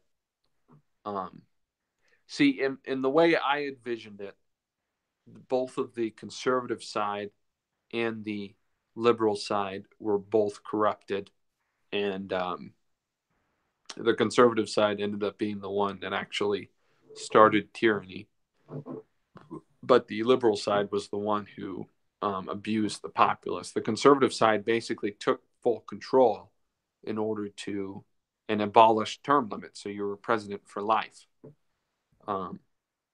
which is essentially a kingdom, Right. In order to control all of the chaos that was happening. And then so in this, let's just call it what it is, post-apocalyptic America. It's right? semi post-apocalyptic. It's the collapse of the United States, but it's not like the whole world is collapsing. It's like No, but it's post-apocalyptic America, because I mean an apocalypse can happen on any scale. I mean exactly. It's it could be the collapse of the government. It could be it's post-apocalyptic in the same way the American Civil War was post-apocalyptic, or the Roman Civil War was post-apocalyptic, or the English Civil War was post-apocalyptic. But I mean, you could do it from another interesting standpoint in the grid collapses,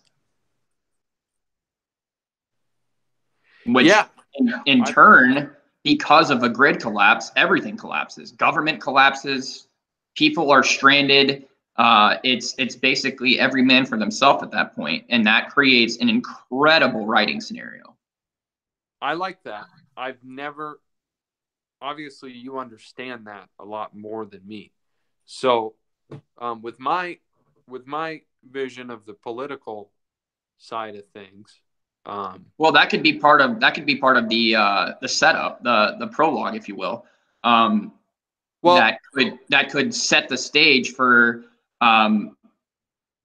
Let's just go ahead and call it what it is in today's modern world. The political factions are so dogmatically opposed to each other that it basically creates internal terrorism, and the only real way that they can see that the country will heal itself is to destroy it from the inside out, to collapse the grid.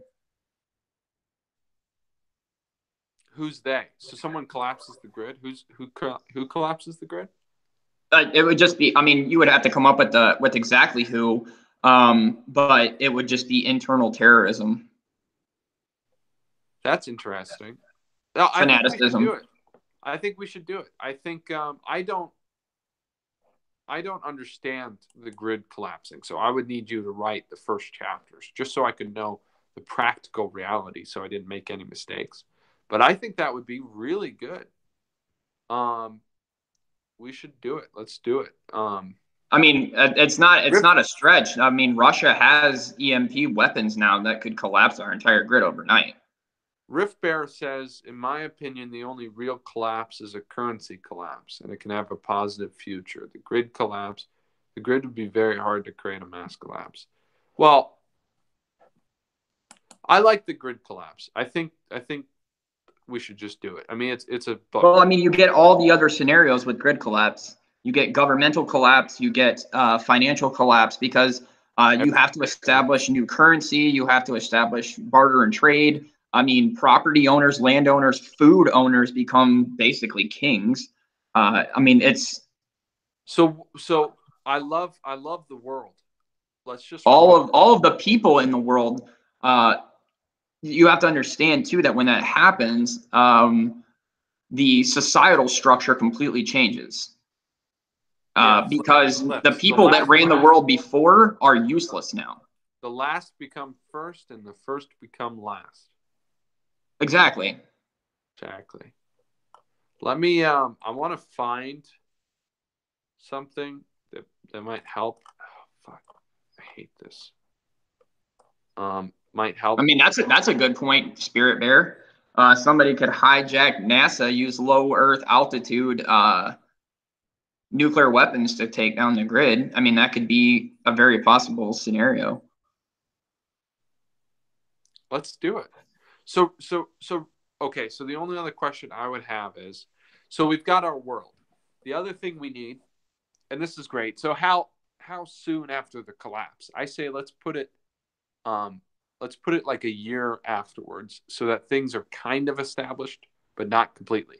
Just established, like it's well, right, because then you can have your characters characters far enough after the initial chaos. You can have your characters flash back to the original event happening to kind of give detail and context to it, because right after the collapse would be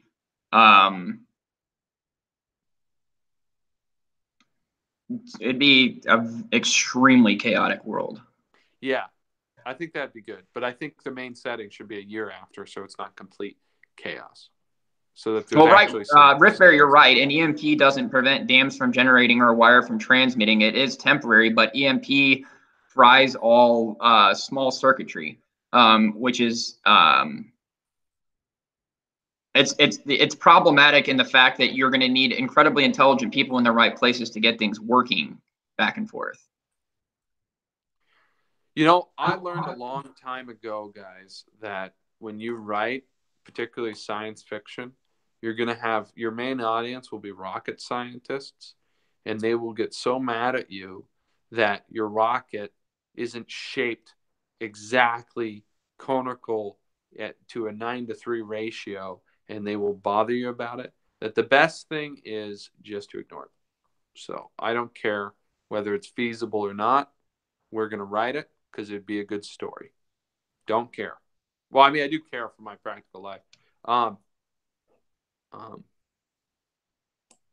So this is the thing I wrote.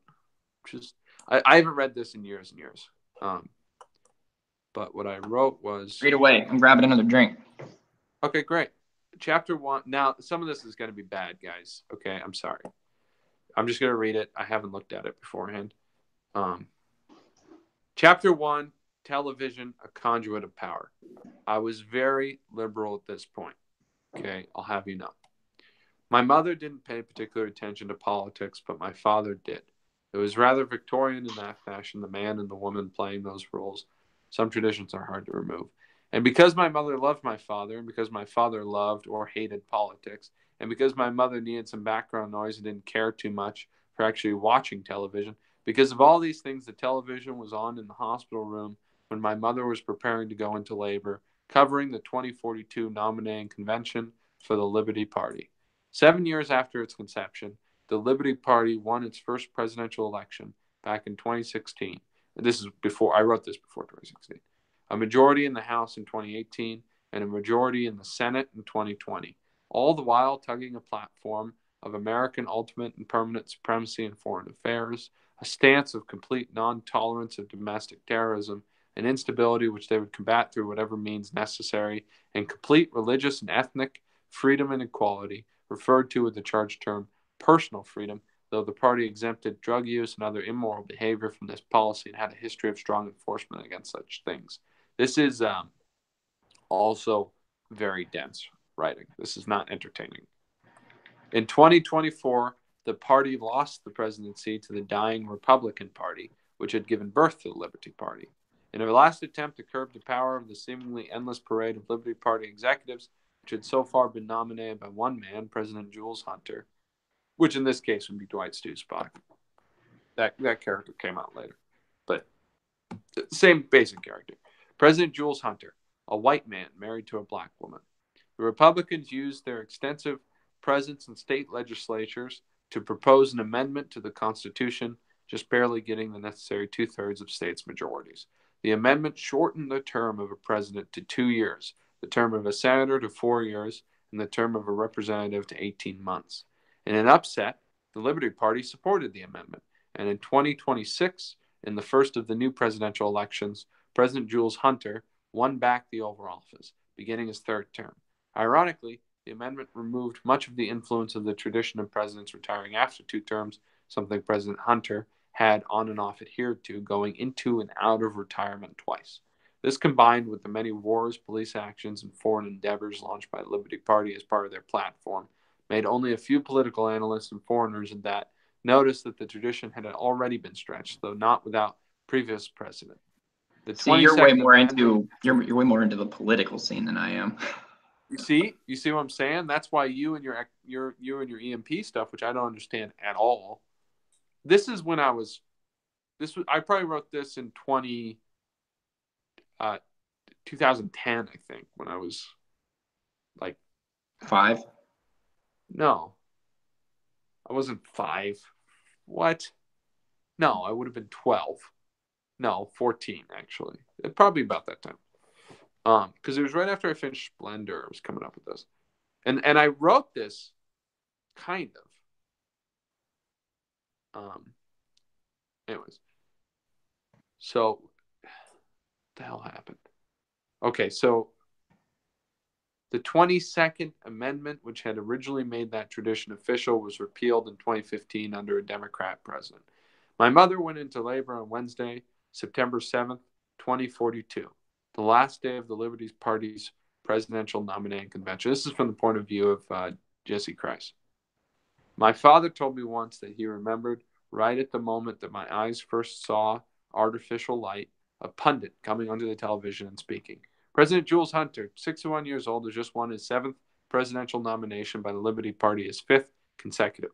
He has already spent a combined 18 years as president, 8 consecutive, and has served 9 terms, 4 consecutive terms of 2 years each. Should this man go on to win the presidency yet again, there would be absolutely no doubt that the tradition originally set by President George Washington, the first president of the United States, that no man shall ever serve more than 8 consecutive years as president, tradition that has limited countless great men and talented politicians for centuries, this tradition simply no longer exists by any stretch of the imagination. So I know that's an actual amendment. I think I said repealed it. But that's how you get a lifetime president.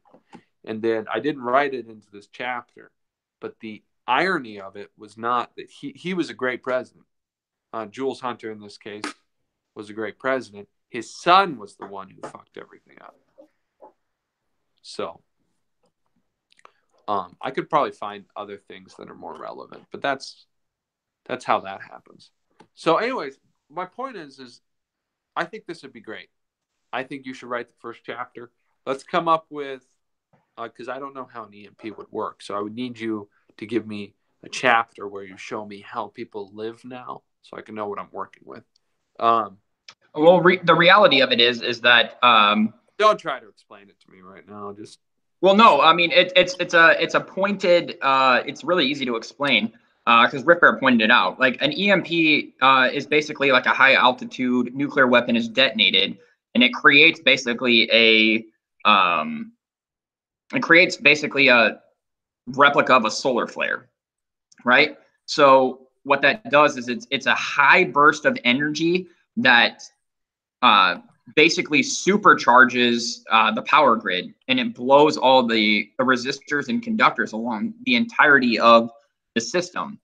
It's a setback. It doesn't destroy any of the infrastructure. All the infrastructure is still there. However, the massive amount of chaos that it would cause with it being down is what leads to the disaster, because all of the parts are replaceable. So it is fixable. But the problem is during the time that it's down, if it was done on a massive enough scale, the entirety of the civilization, I mean, it would be like a third of it would survive. Because what happens when groceries stop getting delivered to the stores? I mean, what happens when you don't have power and you can't cook? What happens when you don't have water running because the pumps aren't running? Like, that's where the problems come from. It's the reaction to it, and people don't know today any survival skills, so they don't know how to survive without these common necessities. I mean, you talk to somebody that's 20 or less today, and they probably don't even know how to cook without a microwave. Like, They don't have any idea the reality of killing animals, eating them, or growing food, or anything. I get the basic premise. I mean, I appreciate you explaining it to me. What I cannot, because I don't have an understanding of electricity, the grid, what a resistor is. I cannot imagine what the world would actually look like. I can't imagine all the consequences of that. And that's fine. That's where the creativeness is just fascinating to me. Exactly. And that's why I think it would be great to have you write the first chapter, because I don't understand it enough to be able to tell you where it will all go. Politically, I can creatively explain to you how, the United States Republic can become a government where there is one man who is the president for his whole lifetime until he dies and then passes on to his son. I could tell you how that can happen politically, but I couldn't explain the grid to you. So that'd be well, great. I mean, and then the dissonance that happens between the reality of what you perceive as reality and what is reality suddenly shifts to a much smaller scale. I mean, it's like in an instant. You would have no idea what's going on in Greece. Well, I mean, and not even that. The only thing that you have connection to is the people around you. That's it. So this is a great story. Here's the next thing we need to do. What is the characters? And by necessity, what is their specific setting? So who, like me, I would always default to somebody living in the suburbs of, Seattle. But, well, that's where you have to have different perspectives. You have to have a character that exists in an inner city. You have to have a character that has lived outside of the city their whole life, that they're basically a survivalist, because that's going to. What would you want your first character to be? This doesn't mean there can't be other. We're just talking about perspective characters, the characters of stories written from the point of view. But it doesn't mean there can't be some survivalist guy who is in the book that is helping him, his father or an uncle or something. If I wrote from the point of view of somebody living in the suburbs, the first thing I do is put them. I guess they wouldn't be able to get into a car, but I would put them on their feet somehow and send them out into the mountains or something to an uncle, Well, but that's the relatability. That's the relatability side of it is if you're living in a suburb, it's basically going to be survival of the fittest, because you are going to either starve or you are going to organize, depending on how far out in the suburbs you are. And if you're organizing for survival, then the conflict is going to arise, because there's going to be somebody in that suburb that has leadership capability. And it depends on whether your character has that leadership capability and they're the one that actually steps up and tries to organize. Because then you're going to deal with the crime faction, basically, the warlords, because you got to understand that anybody that is sick, on medication, relies on life support, they're all dead in a matter of hours. Okay, I get all that. So the question is, Chuck, who do you want your character to be to start the book? Because we're writing a book. We're not. I mean, we're also solving the world's problems. Once, but there is no government right there.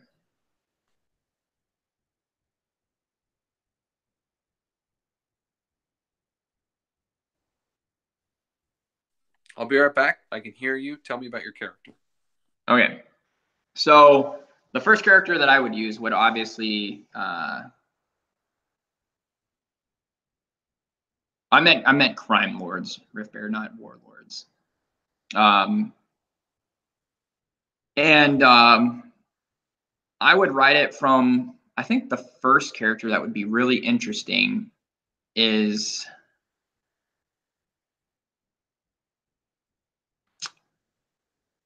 from an inner city gang member's perspective.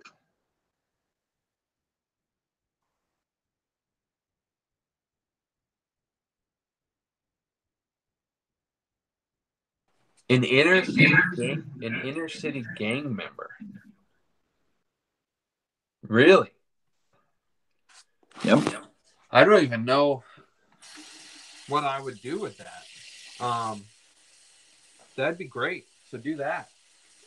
I mean, I could probably relate to it, but usually when I've done this in the past, I've never succeeded in the past. Although it went very well for like a volley or two. So maybe it would be good instead of me picking a character. If you want to just write that first paragraph or the first chapter, I'll pick a character that will be interesting. It doesn't even have to be anybody who would be in the city. It could be miles and miles away. They don't have to meet in the first chapter.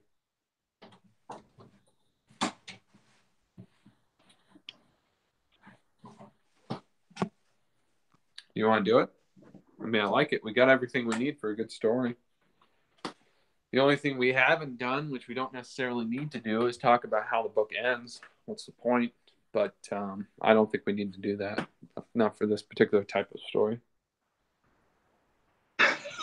Peaceful warrior. He said he's relieved he doesn't have to pay his crack dealer, but knows where his stash is. I am relieved that I live in the country. So.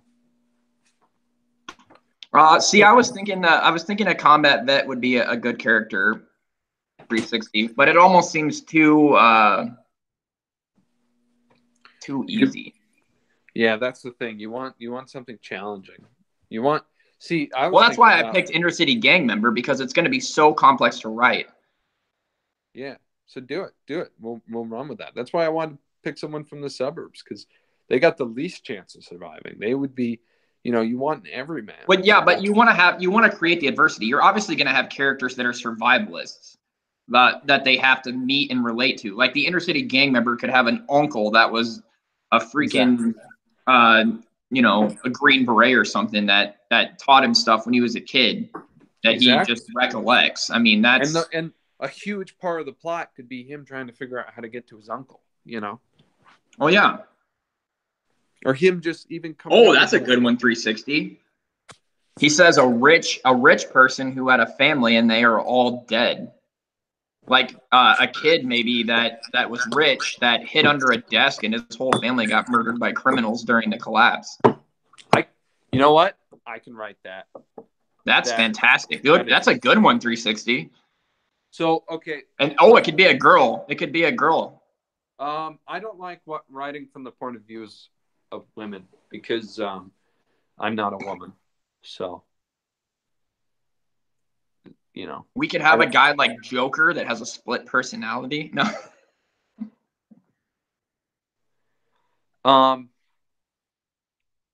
No, this could be real good.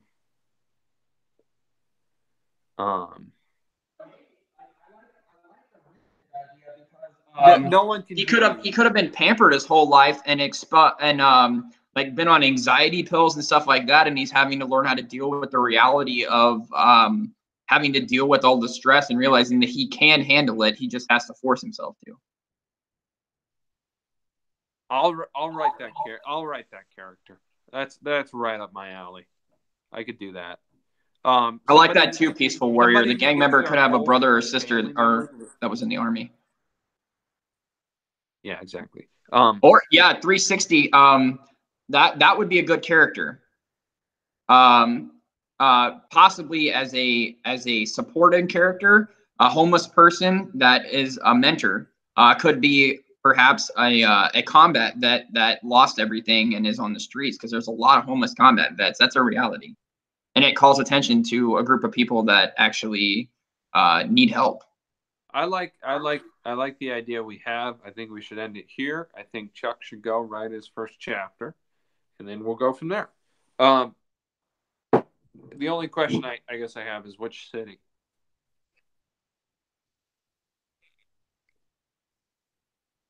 I mean, I like Seattle. I don't know anything about Seattle. Well, it doesn't have many gangs, so that's part of the problem. Probably Chicago then. Chicago would work. Well, the only thing is, the reason why I like Seattle is because of how close by the wilderness is. it's such a small city and a sea of wilderness. Well, if you don't know, like Wisconsin is only like 30 miles away from Chicago, and there's a lot of wilderness in Wisconsin. Yeah, it's cold as shit. Yeah, if you want to do Chicago, I don't know a lot about Chicago, but I'll follow your lead. Chicago's probably a better one. So I'm not so attached to Seattle. It'd be nice if it was something nearby where I live now, but that's okay. DC, how about DC? Yeah, it's overdone. By who? I mean, you could have a character set in DC. Maybe the rich kid, his parents were politicians or something. They got to be close enough that eventually they'll meet, you know. No, let's do Chicago. Chicago will work. Chicago is such a mysterious place, and there's so much traffic that no one really sees it anyway. So if we get it wrong, they'll be fine. Besides, I don't think anyone in Chicago can read.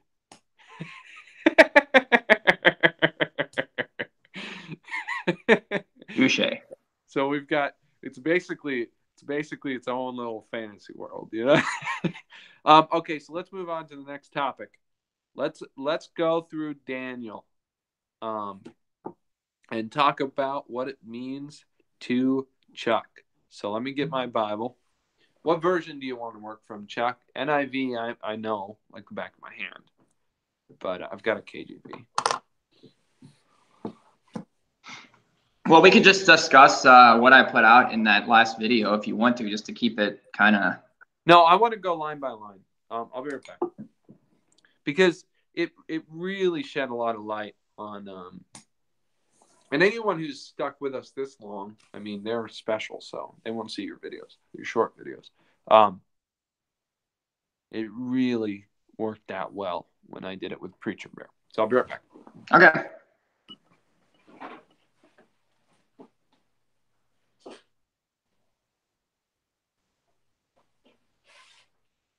It was so beautiful outside today.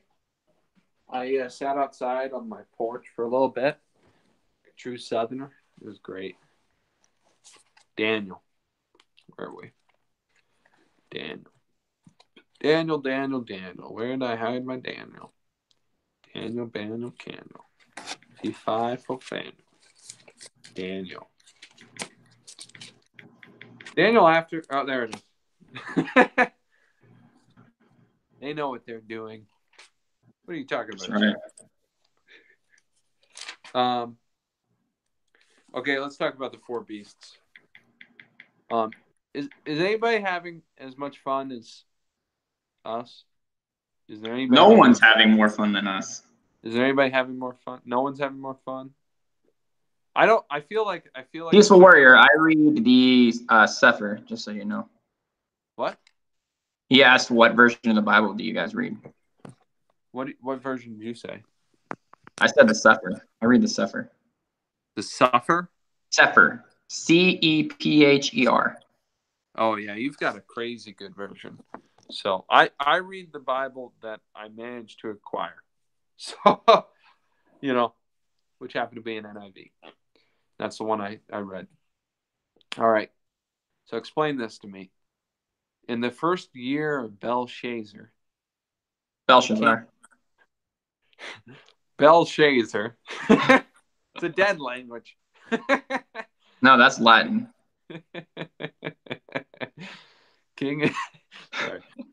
Sadducees, king of Babylon, Daniel had a dream, and visions passed through his mind as he was lying on his bed. He wrote down the substance of his dream. Me and Preacher Bear did this, and next thing you know, we were talking about an oil pipeline. He wrote down the substance of his dream. Daniel said, "In my vision at night I looked, and there before me were the four winds of heaven churning up the great sea." What do you make of that? The way it's been described to me, although it feels pretty simplistic, is that is history.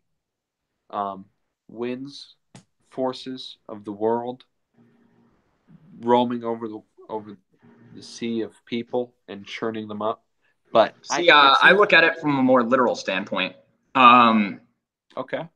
Because it specifically states several times in the Bible that there are four angels that control the four winds on the surface of the earth.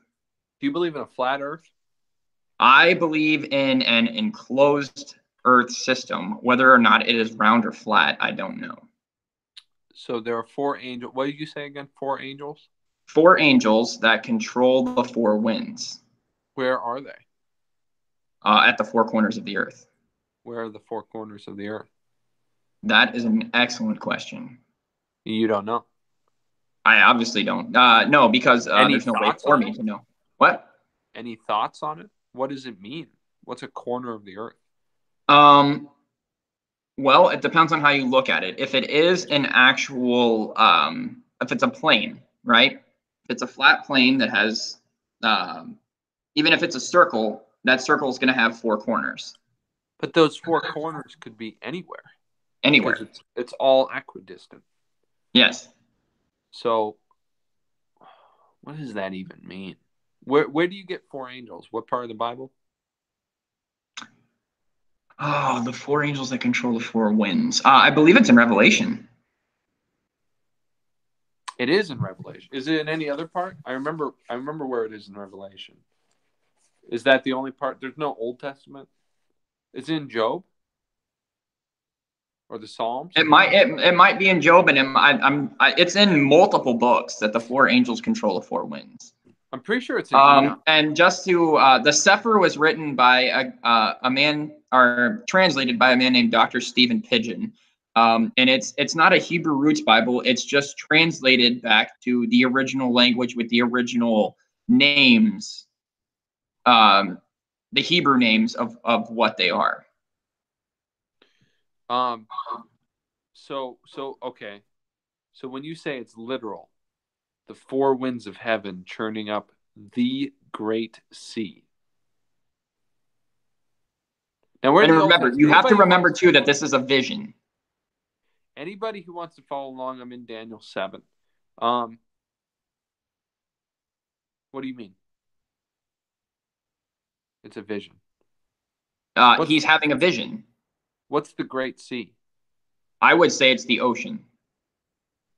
So the literal ocean, yes, is being churned up by winds.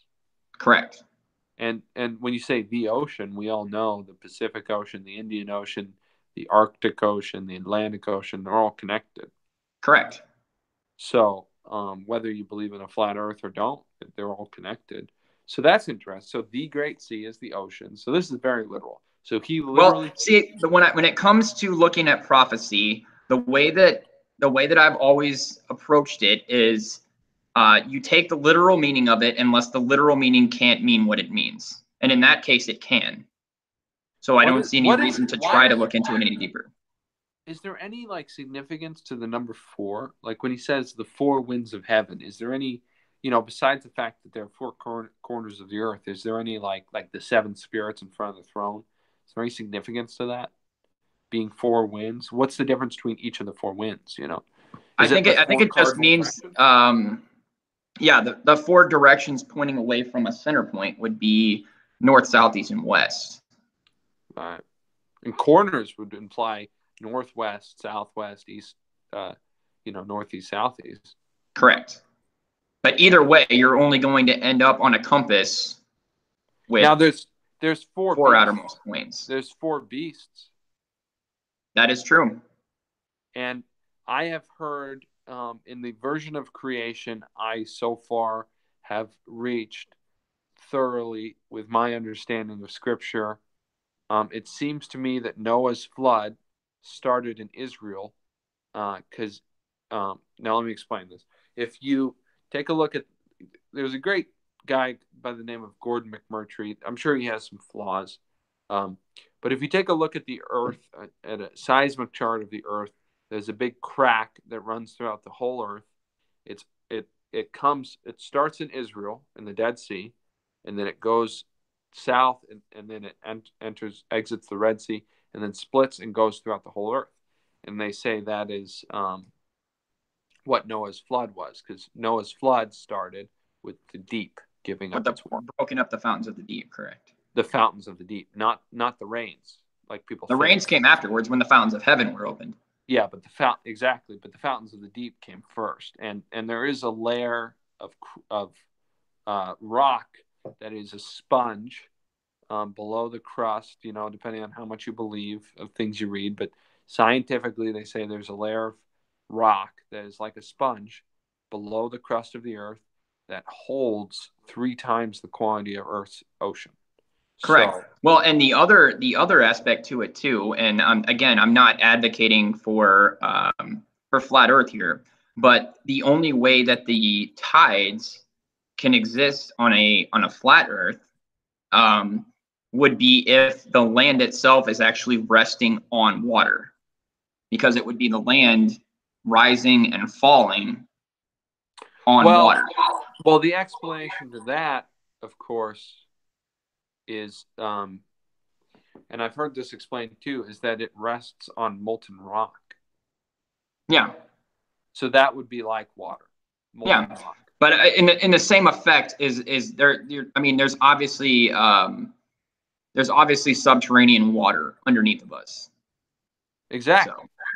So it's not that important, flat Earth or globe Earth, because globe Earth says we rest on water too. It just calls the water lava. And correct, Gospel Bear. That's what we established as well. North, east, west, and south would be the four directions or 4 corners. Hey, Devin's here. Devin, me and you got to work out our thing if we want to stream together again. So let's move past that then. It's interesting, of course. But anyways, what I was going to say is, if you take that description of Noah's flood I just gave, that would put Israel as the literal center of the world. And I think the description was, it's the center of mass of the world, of the world's continents. So Israel. Now, well, I mean, there's a reality behind that too, and I've heard speculation from the biblical flat earther community that the Mount of Olives would be the actual center of things. Okay, so from where Christ ascended into the heavens. Now that's very fascinating. So if you take that, and then you take the 4 winds being 4 directions, and then everyone equates these to 4 empires, right? Well, maybe those 4 empires are in 4 different directions. You know, Greece, Persia, the other 2, I mean, don't fit. What are the other 2? Rome and Assyria. Sure. So that would work, but I don't know. It was a thought. 4 great. But there was 360, I think it was the one that said that the churning of the waters by the 4 winds could possibly be a hurricane or a series of hurricanes. So that's an interesting way to look at it too. That is something we haven't. Yeah, it's a very mysterious passage, but the idea, you know. Well, I do like the idea of it being a picture of history, because history being the great and total history of the world, not from here before, but from the whole thing together. That, you know, every great moment, particularly we were just talking about Napoleon.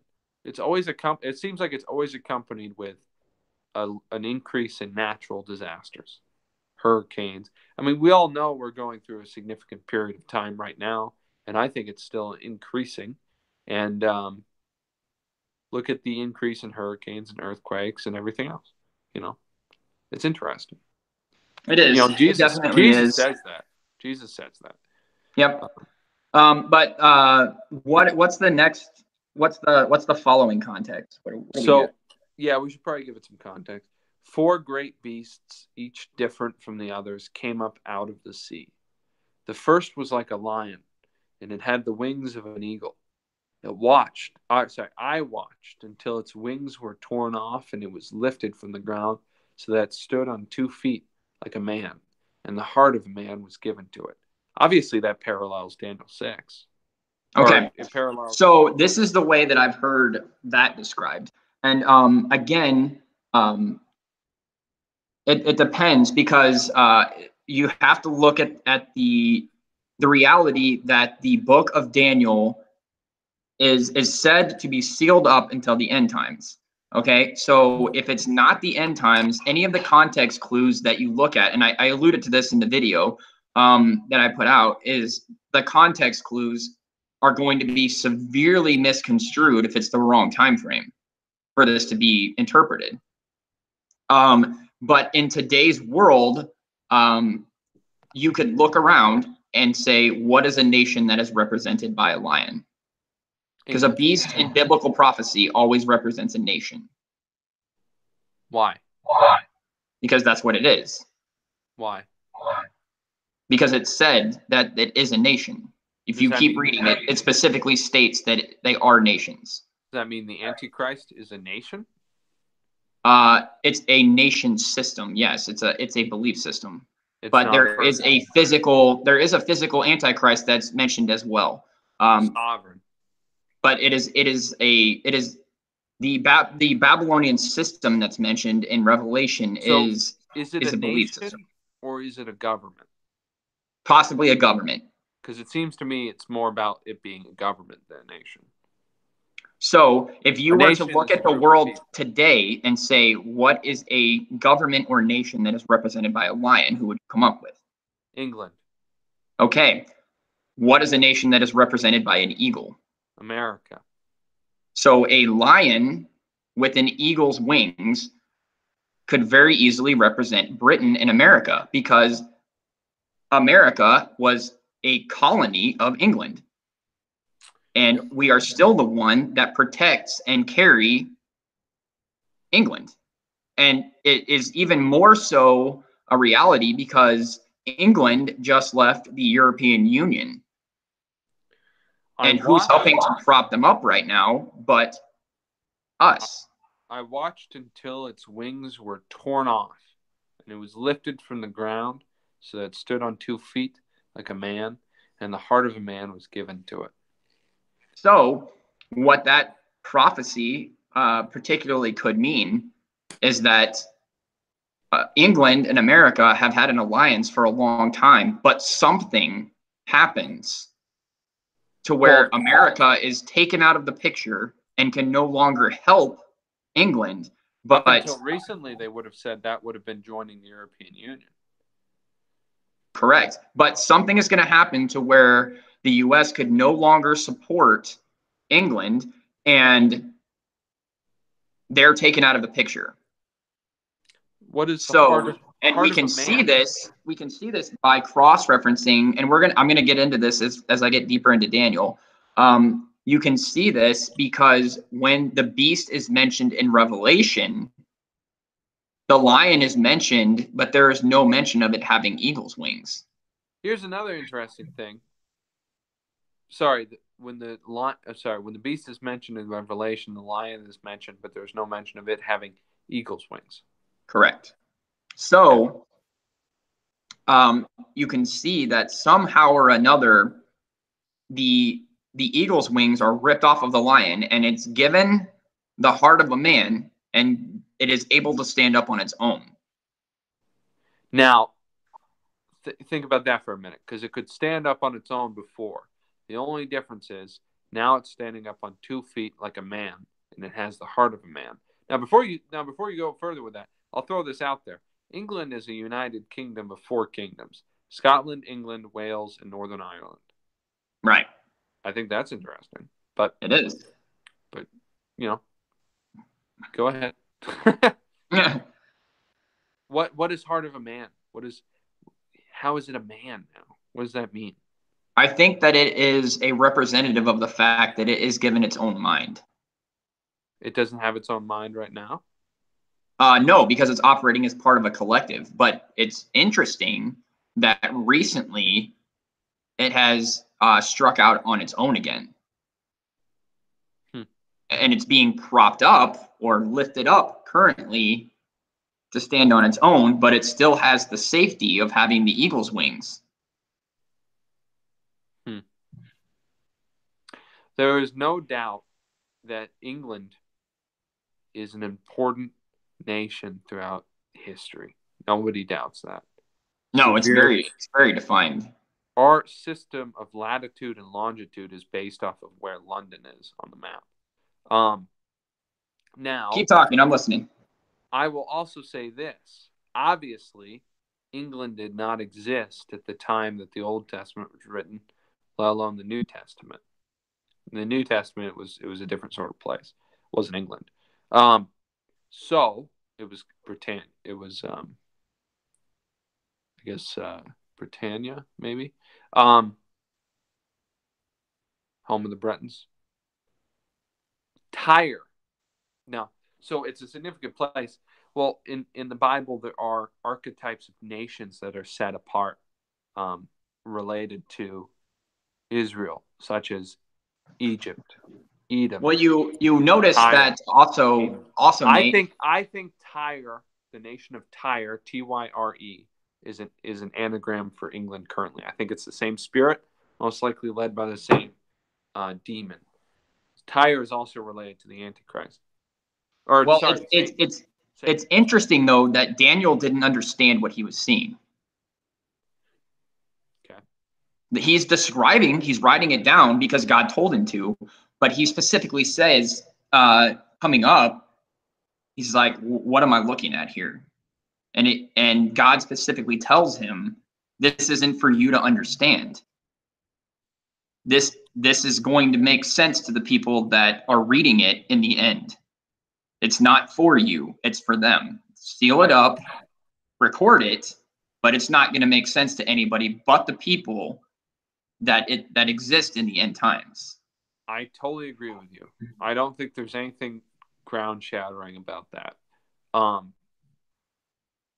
Do you think England and Tyre are the same sort of place? Tyre is described, a nation, a merchant nation, navies, the waters of the world, intersection. I mean, think about it. I'm listening to you. I got to go over the other side of the room real quick. Okay. Tyre, I think, wasn't Tyre like lumped in with Sidon? Tyre and Sidon. Tyre, I believe, is the capital city of Sidon, or whatever. Sidon, Yeah. Okay. Which would be on a map. Here, I'll show you the map. I'll show you my map. It's such a handy map. Make sure my fucking door's locked. Demons don't come for me. Hi, Laverna, 595. Welcome. I haven't seen you before here, so welcome. All right. Do you see that? It's talk again. I can't see it because I'm talking. Do you see it? See the map? That's Tyre. Okay, this is Israel, right? Israel, Tyre.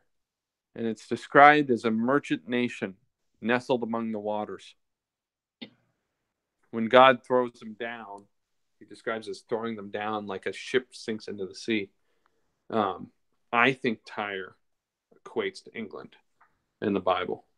And I just figured that out 5 minutes ago when I was talking to you. So just so you know. Can you see it now? So this is Tyre. Yeah, I see. So it's a merchant nation, which is a historical thing. Like, it's a spirit of a nation that recreates itself throughout history, probably led by a specific demon. In the Bible, it says Satan, but Satan's kind of a king. So I mean, that's interesting. Now I'm watching it because there's a delay. Yeah, so you can see the map. You can totally see the map. Such a crazy delay. So okay, so that's it. So that's what we have to say about the lion. And I think the traditional interpretation equates it to what? England, to Greece? No, it's traditionally related to England. No. Traditionally in this, it's related to the 4 kingdoms coming out of after Israel. I think maybe Assyria. That's always the interpretation I read. Well, they're wrong. Okay. Bold words from a bold man. And there before me was a second beast which looked like a bear. It raised up on one of its sides and had 3 ribs in its mouth between its teeth. It was told, "Get up and eat your fill of flesh." Okay, so every single time I've ever read this, I always thought of England when I read about the lion. I always thought of Russia when I read about the bear. See, I think Russia would be the. Yeah. Right? and no one has struggled with this. Why does it have 3 ribs in its mouth? Oh What are man. those? The Baltic nations? Lithuania, Latvia, and Estonia?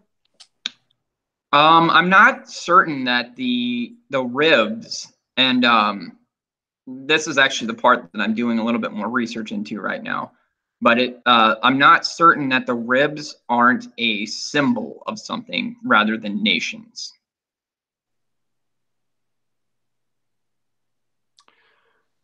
Okay, a symbol. Like when we see ribs mentioned in the scripture, like, can I fight with somebody? I'm sorry. No, there's somebody in the chat, Laverna. She's one of those agents of atheism that comes in on occasion, and I like to fight them. Well, that's fine. I was actually going to welcome her because I actually like to pick atheist brains when it comes to these types of topics as to how they would relate to them, because they come from a supposedly neutral God doesn't exist standpoint. So it's interesting to me to pick their brains on what they think about the topics. I think she's probably a brainless slut. That's my guess. Just an educated guess. So what is a rib? I'm sorry, what is a rib? You know what this also makes me think of? And it's weird, but it makes me think of the riddle that Samson tells. You remember what I'm talking about with the honey? Yeah, the honeycomb. Always struck me as a really strange riddle that was really out of place, you know. And I equated to the fact that Samson was an idiot and he didn't tell good riddles. But anyways, that just occurs to me. So what do the ribs signify then? Hang on just a second. Laverna, I don't mind that you're here. You are welcome to participate in the chat if you want to. Just don't cause any issues. You guys can talk while you want to. But yeah, it's fine. You're allowed to have a differing opinion. I don't mind that. But I would be curious. I'd be curious to have a conversation with you on the side. So, I love that Laverna is here. There's nothing like having brainless, wretched women walking around causing. Well, you don't have any idea. She's not intelligent. I called her brainless. I didn't say she wasn't intelligent. Yeah. A lot of times, man, that people that are atheists are because they have a bad view and a bad relationship with somebody that is religious, and it turned them off of it completely. Because I love atheists. Why would you think I don't love them? Why do you think just because I insult somebody to a high degree that I don't love them? I love atheists. Because those are opposing concepts, Nathaniel. No, they aren't. You can insult somebody. I think if you treat people with respect, then they will treat you with respect back. You can respect somebody by insulting them. I think that a lot of atheists, well, I remember when I was an atheist, and one of the primary things I observed about Christians that was true was that they were weak. And so I think it does atheists a lot of good to see a Christian that will fight with them. Yeah, I think there's better ways to fight with people than. I mean, to me, like the only way that a non-Christian is ever going to see what a Christian looks like is seeing how real Christians interact with one another, which is what we're doing right now. So calling them names is never going to show them who God is. That's wrong. Calling them names is a great way to show them who God is. That's what. Well, I mean, look at the example of Christ. Did he walk around calling people names? Yes. No, he didn't. Yes, he did. He rebuked their sin. He didn't call them names. He said, "You are all sons of vipers, and you are fit for hell," which is a generation of vipers, which is equivalent to saying, "You are all sons of bitches, and you can go straight to hell." He walked around calling people all kinds of names. He called that one woman a dog. He called the Pharisees empty coffins. He called people all kinds of names all the time. He insulted people all the time. But all he was doing though was speaking truth to them. That's what I'm doing. But you don't have you don't have the foresight to know that the things that you're saying is true. Sure, I do. I have the No, Holy you Spirit. don't. You looked at her name and then called her a uneducated slut, which you don't have any physical proof that that's true. You don't know her as a person. All you have to go off of is her name. I called her a brainless slut, and we'll see. We'll see who's right or wrong about that. Laverna, what's your sex life like? All right, let's go back to the. Anyways, back to the topic on hand. So what do ribs symbolize? I'm actually really curious about that.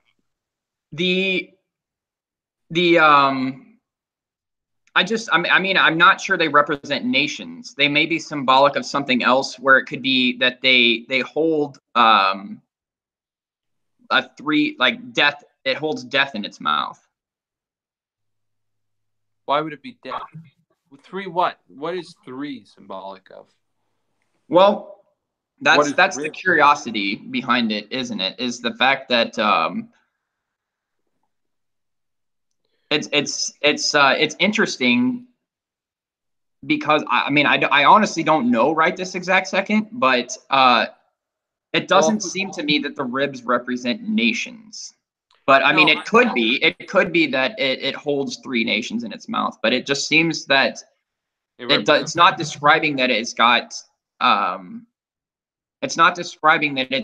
nations in its mouth. It's got ribs, which is a part of a body. So to me, it just seems like it's symbolic of something rather than it's representing that it's got nations in its mouth. I agree with you. What do you take about it being raised up on one of its sides? For me, if you look at Russia, let's take Russia and just assume it's Russia, and maybe that will shed some light on it. I would think it's a good place to start. Russia, it's amazing to me in the chat, as an aside, and I won't say anything else about this. It's amazing to me how you guys who are Christians are so willing to judge me about how I comport myself, but you won't judge her. I'm not saying you should judge either of us, but I mean, think about that for a minute. Why would you judge me? Because I call myself a Christian? Where does that give you permission to judge me? Ooh, that's an interesting concept, Spirit Bear. What did he say? He said, could the ribs possibly be connected to the eagle's wings? What is the Hebrew for rib? Because Preacher Bear blew my mind when he said the Hebrew for horse meant leaper, describing the movement. So Makes sense. I wonder if the shape of a rib, because the shape of a wing, the bones in a wing, like a bat wing, are similar to a rib, Gospel Bear just said Deuteronomy 30:11-20.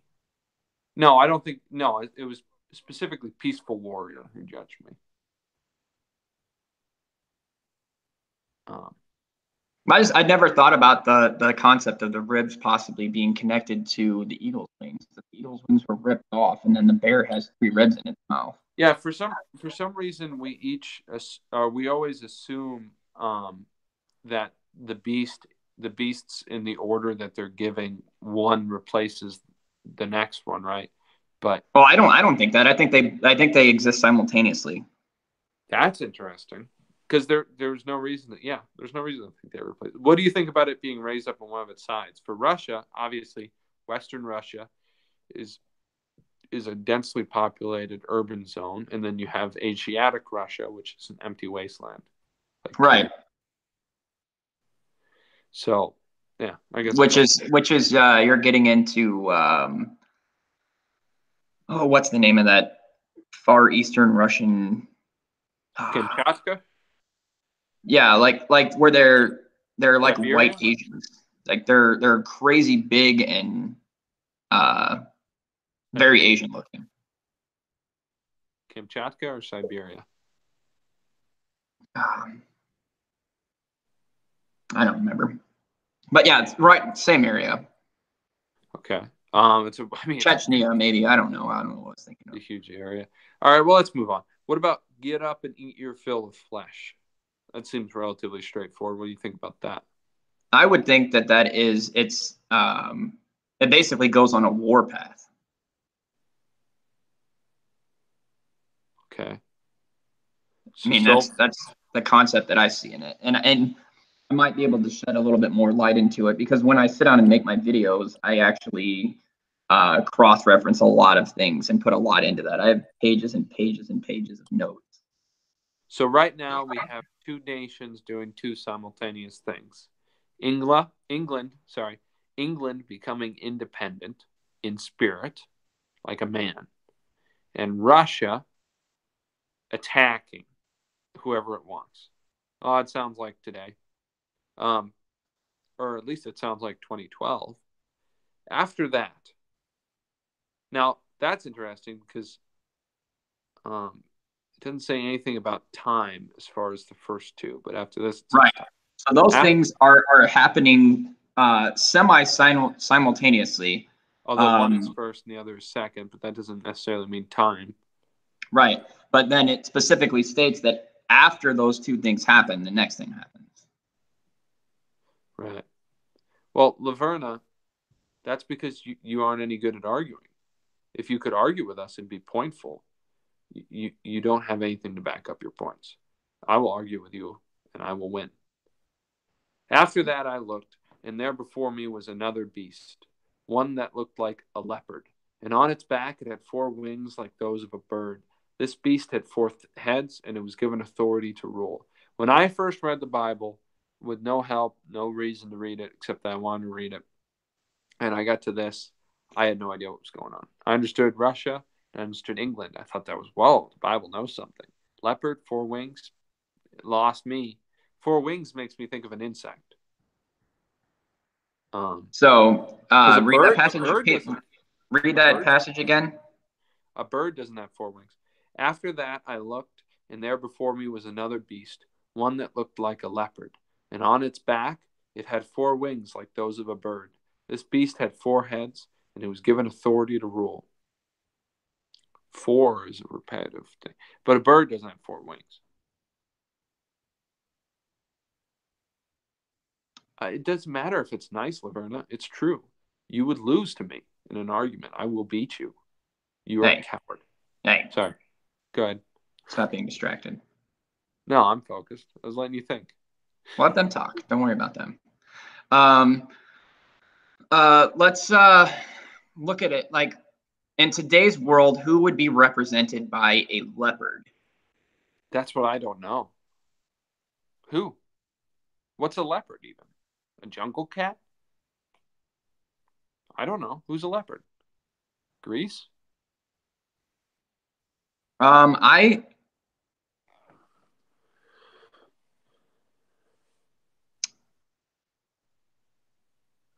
trying to think. I had a good idea of who it was, but I'm thinking it might be possibly a Middle Eastern country. If there wasn't a delay, I would ask the chat. I think it's Israel, Saudi Arabia, Egypt, possibly Saudi. Why would it be Saudi? Yes, I get it. I get it. Peaceful Warrior. It's Britain. It's not England. I get it. England is part of Britain.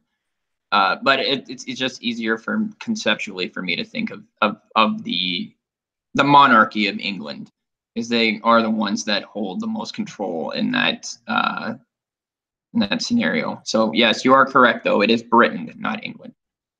I think Spirit Bear called me an ass. He might have. That bereaves my heart because I like Spirit Bear, and if he thinks less of me, I guess I'll have to accept that because I'm in the right.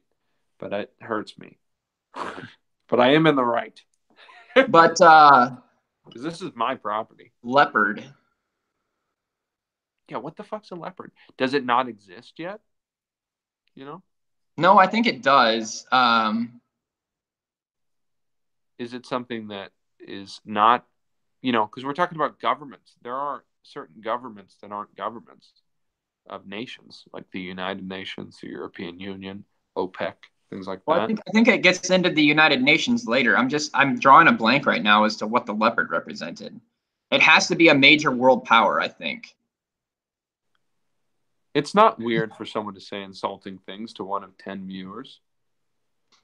Spirit Bear, I love you, buddy, but if you just pay attention to people like this that come along, I am actually not kicking her out. I'm fighting her. She comes in here and says, I'm an atheist, and then laughs at her. And then starts telling me I'm not being nice, as if it's my job to be nice. I come here and I will fight the people who want to fight me. I will talk to the people who want to talk to me. I will love everybody. I will joke with the people who want to joke with me. She wants to fight, I'll fight her. She said she doesn't want to talk about it, so just leave it. So she's here and she's listening, which is good enough for me. So who knows? Maybe a little nugget of truth will work itself and plant a seed, and then she'll think about it, and then it'll be what God intended for it to happen. So. And she knows now that Christians do have a fighting backbone.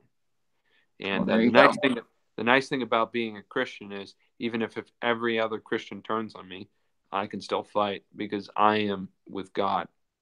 I'm not with Spirit or Bear. I'm with God. No, I'll fight you, Laverna. I know you want to fight. You don't want to fight now because you know you'll lose. What's up, Boingo Bear? Good to have you. So, Boingo Bear, what is a leopard? Yeah, let's get into that topic, because I'm interested to see what other people's views are on that. Because if you thought about 4 major world powers today, who would it be? Yeah, and listen to the description of this leopard, because everyone gets distracted by the 4th beast, which I personally think is robotic in nature. After that, I looked, and there before me was another beast, and that one looked like a leopard. Now, here's an important thing. It's not an actual leopard. He's describing it based on the best of what he can describe, Yeah. And but I think the key to understanding what it is the 4 wings. So it's a leopard nation or a government that is propped up by 4 wings. And 4 heads. It has 4 heads? It has, listen, and on its back it had 4 wings like those of a bird. This beast had 4 heads, and it was given authority to rule. See, that's why I think it's an Islamic nation. I think it's Saudi Arabia, but I have no idea why. I mean, that makes sense. We need Preacher Bear. Anyways, what's the 4th? We have the lion with eagle wings. We have the bear. We have the leopard, and we have what? Well, I'm looking up what a leopard is. It's like it's a big cat.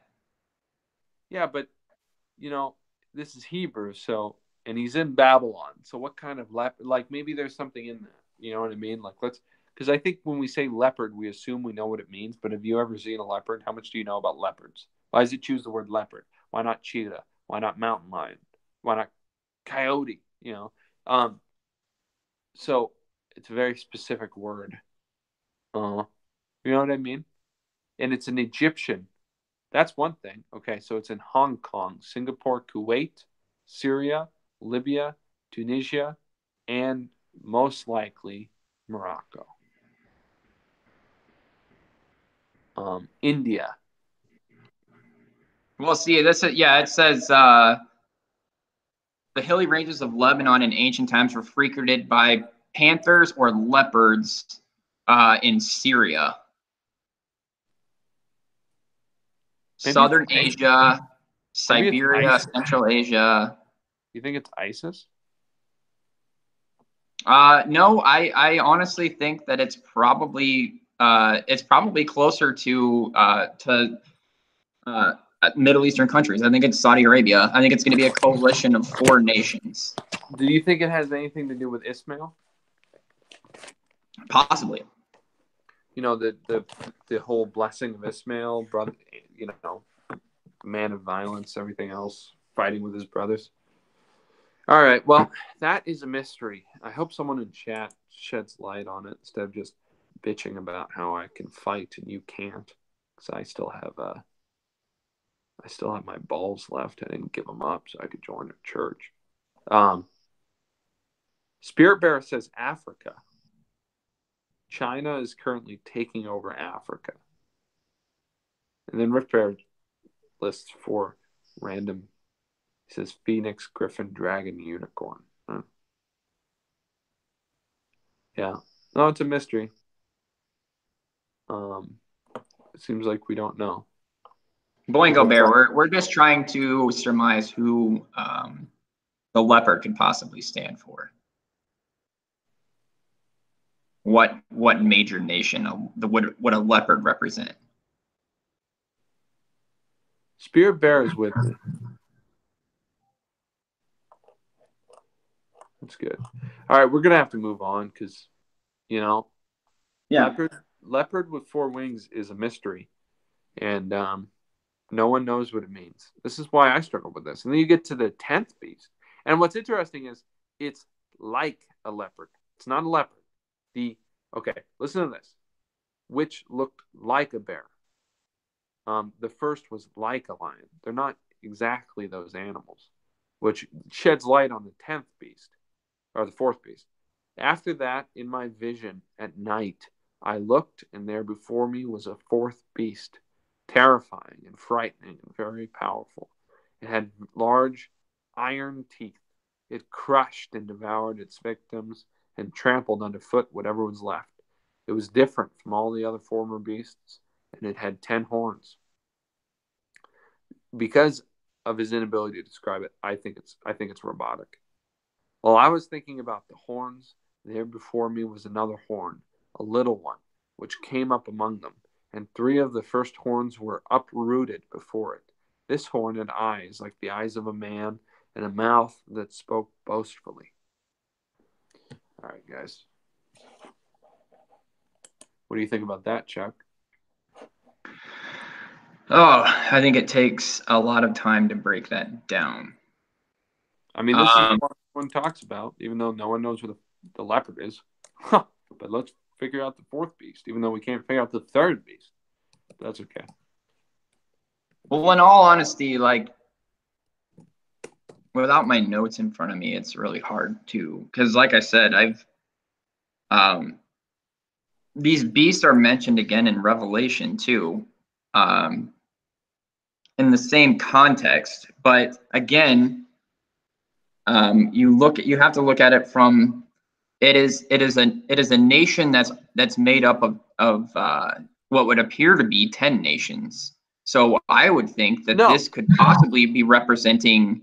It's not. It has 10 heads, which means it has 10 leaders. Horns. It has 10 horns. Right. Not even 10 heads. Okay. The leopard had 4 heads. I mean, it's important. What's a horn? Right. So I would say that the horns are leaders in those nations. So the only thing that I could think that this is possibly describing is a conglomeration of nations, which would be, in my opinion, this is describing the United Nations. Yeah. Because they have authority over many nations, and they impose themselves over many nations. And interestingly enough, look at this. See it? What am I looking at? Should be Daniel's 4 beasts. I just Googled images of them. Oh, I can't see anything. It just looks like a black screen. Really? Yeah. Oh, that sucks. Oh, well.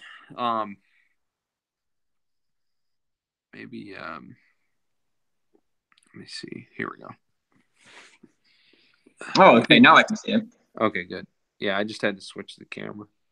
So, just to give us a picture, there's the leopard there. Looks like it only has 3 heads. I can probably find a better image. What were you saying a moment ago? I didn't mean to interrupt.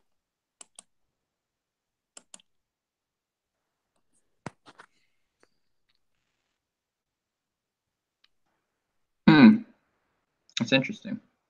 Yeah, most people seem to interpret his fourth beast like a dinosaur, but there's so little description of it. All it describes is the teeth and the horns.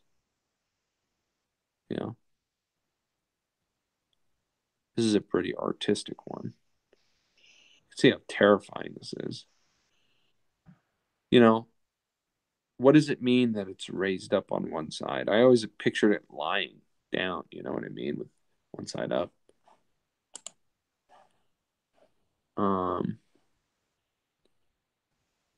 Most people don't even seem to try to picture what the bear is doing. Being, this is, I guess, what it means by raised up, but I don't think that's what it really means in that thing. Is Daniel sleeping like a little baby? Yeah. But I think the context of the fourth beast is that it is a conglomeration of nations. Why? What I don't, but those aren't 10 nations, right? What's up? I said they're not 10 nations. It's more than 10. Why do you think it's a conglomeration of nations? Because it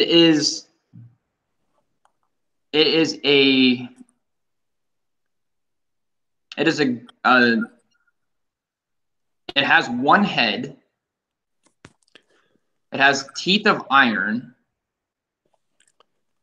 and it has 10 horns, and out of the horns arises one horn that is a little horn that speaks boastful things. So the horns clearly represent people or leaders, because if one of the horns is a leader that rises up and speaks boastful things, then it is a horn that rises up out of the 10 horns that are currently in a ruling status. Now, so it is like a nation that's made up of 10 nations, and one of those nations happens to be extremely boastful. I don't think, well, because it's a beast with teeth, and it crushes its victims and devours them, so it's a whole beast with a whole body, and then it has 10 horns. I don't think it necessarily is a beast of 10 nations. I think maybe it's led by 10 nations, but the horns, and there being 10 of them, is separate from the beast's whole body. If that makes sense. Now, it also says this horn, I'm just playing devil's advocate to try to elaborate. This horn had eyes like the eyes of a man and a mouth that spoke boastfully. It doesn't say the other horns had those things. Why do you think it says eyes of a man? It really emphasizes. It has perception, maybe intelligence gathering capabilities that are far above the other nations. That makes sense. Now, one description I had heard was horn in the Bible is a symbol of power, because animals use horns to fight each other with. And so it would actually describe it almost like 10 armies. You know what I mean? But anyways, that's just that. All right. As I looked, thrones were set in place, and the Ancient of Days took his seat. His clothing was as white as snow. The hair of his head was white like wool. His throne was flaming with fire, and its wheels were all ablaze. A river of fire was flowing, coming out from before him. Thousands upon thousands attended him. 10,000s upon 10,000s stood before him. The court was seated. The books were open. Is it interesting that I don't care what God symbolizes at all? Like the whole descriptions of God in heaven, I've never cared. I've always been more interested in Satan, because it seems to me God will take care of himself, but Satan's the one I got to fight with, I don't know. But every time it describes God and all the jasper and the sea of glass and the throne and the thousands, I never care. Well, I think that it's interesting that that all of these things are happened, right? All of these things have happened, and then instantly it switches to what's going on in the heavenly. So these are all things that are happening on earth, but at this time, God sits down on his throne. At the exact same time. Why does it Or right afterward. See, that's the part that fascinates me. It's not so much what is going on, or the scene that's being placed, but why it cuts to this at this specific moment. So is it switching now between an earthly thing happening, or was it always describing spiritual things happening?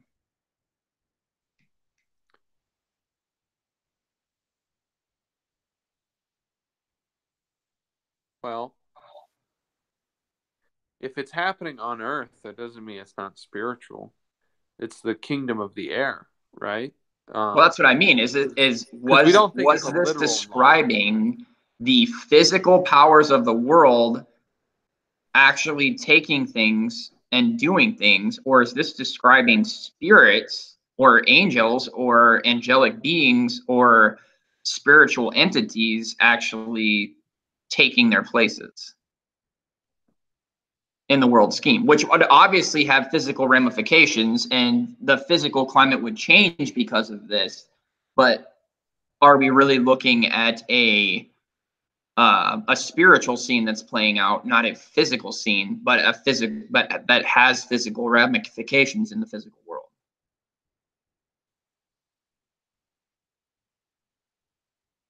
So do you think these are pictures of actual demons with names and personalities and histories, like Asmodean, Lucifer? Now those aren't demons. Those are fallen angels, right? So what would this be? Is it or I would say maybe not fallen angels, but angels that have left their habitation? Okay, so but this wouldn't be that. What would this be? The disembodied spirit of a Nephilim? It would have to or it could be these principalities and powers and because those principalities and powers are obviously is there either angels or fallen angels that have taken dominion over certain places on earth. And so now they look like animals? That maybe those regions are represented by animals. I mean, I'm just spitballing here again, playing advocate to try to maybe shed some light on what we're looking at here. Do you think that I'm also paying attention to Laverna because of my great instigation? She is now battling, and I want to participate, but I won't. Do you think that when an angel falls, because we have the description in Revelation of locusts and things like, and the locusts always fascinate me, which makes me believe, because the description of that with the hair of women and mouths of lions and stuff like that, really strange. Breastplates of iron. Do you think that these fallen angels or demons change shape and change power, like as in their all of their battles and interactions with each other's, or in the case of the fallen angels being pressed under earth in the abyss? Well, that's actually specific angels that committed a specific sin that were locked away. There were other angels that didn't take place in that specific sin that were cast out of heaven for their rebellion. Does that change their shape? That what? Does that change their shape? I don't think it does. I think they could look extremely human and you would never know, because they're not going to let you know who they are.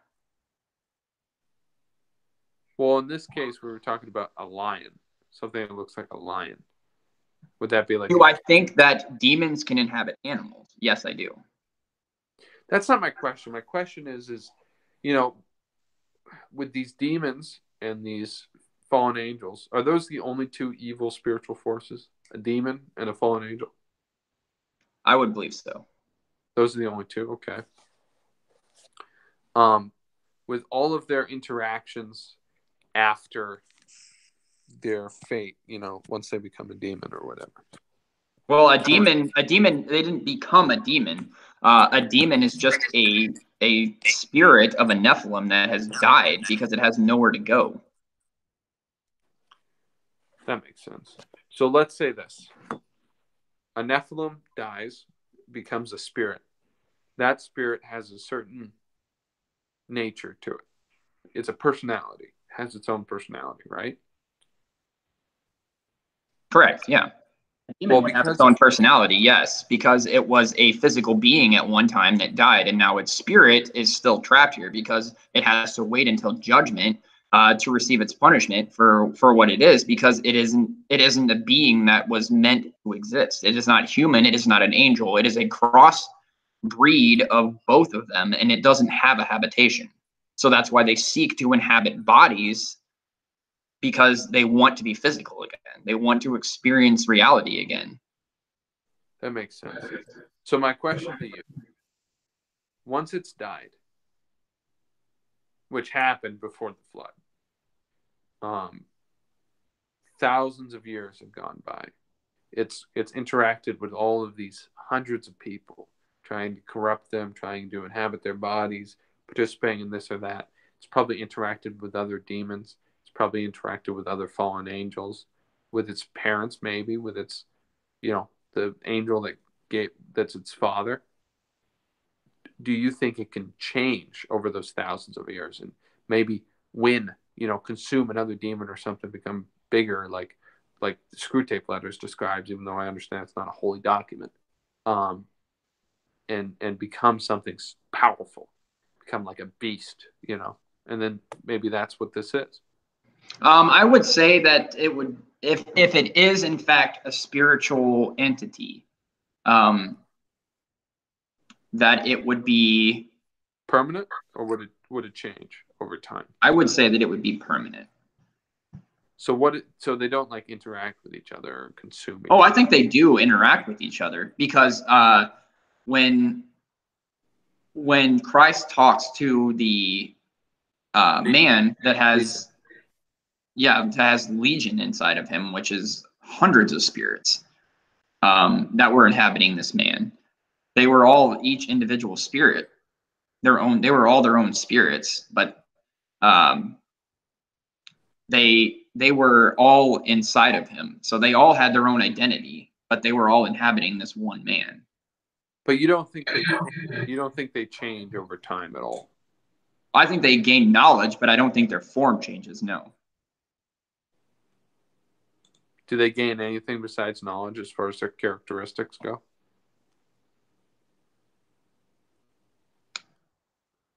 I wouldn't think so. No? Okay. What about the angels, fallen angels? The fallen angels, interestingly enough, have to play within God's rules, because they are bound by the actions and consequences that they have within the set of rules that God has set out, which is why the fallen angels that bred with human women, they had the specific punishment of being locked away for the amount of generations that they were, because of the fact that they committed a specific sin that God said that they shouldn't commit. So when they broke that rule, they had to pay the consequences of it. Okay. So they don't change. Did I miss that? Sorry. Do they change or not change? No, I don't believe they do. I believe that they adapt, they rule, they wage their wars, but they have to operate within the structure that God has set up for them to operate within. Right, you said that. So they don't change in nature. Like, for instance, Satan or the serpent, now has to crawl amongst the earth or whatever. What are the locusts in Revelation? What are those? I believe that they are a special class of created beings just for the purpose that they have. Oh, so you don't think they're a demon or anything? No, I think they are a literal creature that looks the way that they look. That they are created specifically for the purpose that they have. They are for that purpose. Oh, that's a unique idea. You don't What see about- them pop what up about- anywhere else in scripture. They don't. They are specifically created for judgment. What about the idea that they sound like a modern form of weaponry or something like that? Again, I'm going to go with the literal interpretation because it describes them as a creature. Okay. It does say they come out, so the abyss opens, and the smoke goes into the air, and then they form from the smoke. Right? Okay. Well, they arise from the smoke, don't they? I don't think arise. The smoke goes up, and then they come down. But they do come from the smoke. Anyways, that's interesting. It's you're an odd mix of literal. Well, because you have to use scripture to interpret scripture. Right? There's a context clue somewhere that tells you how to interpret these things. Huh. And if there's not a context clue that tells you that it's symbolic and that it represents something, then it has to be literal. Like you can't use imagination to interpret scripture. The scripture interprets itself. Where does it say that? I said, where does it say that? Sorry, there's a stink bug that's walking towards me. Well, it wants to eat you, obviously. No, I'm thinking about it. I should probably get rid of it. Can you burn a stink bug with a cigar? I have no idea. might But have- I have to wrap this up here in a minute because I have to do Bible study with my kids still. So Really? we've got about 5 minutes to wrap this up. So maybe All right. we should I find think some finality here. I think we've done very well. I think we've roamed. You have to write a chapter now and a story. And then we'll have to write that chapter. Let's go to chat. Chat, any last minute thoughts, questions? Anybody want to lash out emotionally? How should we end this?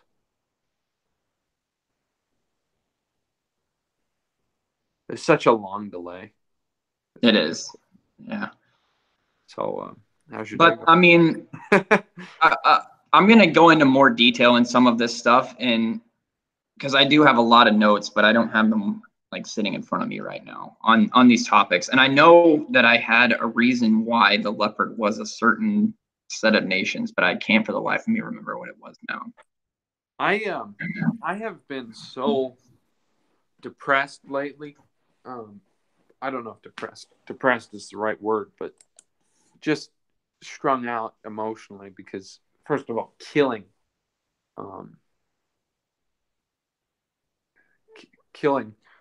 my first animal, my bare hands kind of got to me. And then it was the fact that, being in North Carolina, I'm as, isolated as I've ever been. I've always been isolated. So I'm not sure why I'm involved in this community. It seems especially good when I was doing the Bible studies. There's some drama and things like that. But trying to figure out what to do, where to put my focus. You know what I mean? Yeah. So let me get rid of this stink bug. I'll be right back here in a second. Sure thing. I will Stranded 360. I will bring it up, and I will be doing more YouTube videos on the topic. It's a series I'm starting, and I, like I said, I take a lot of notes, and I take my time.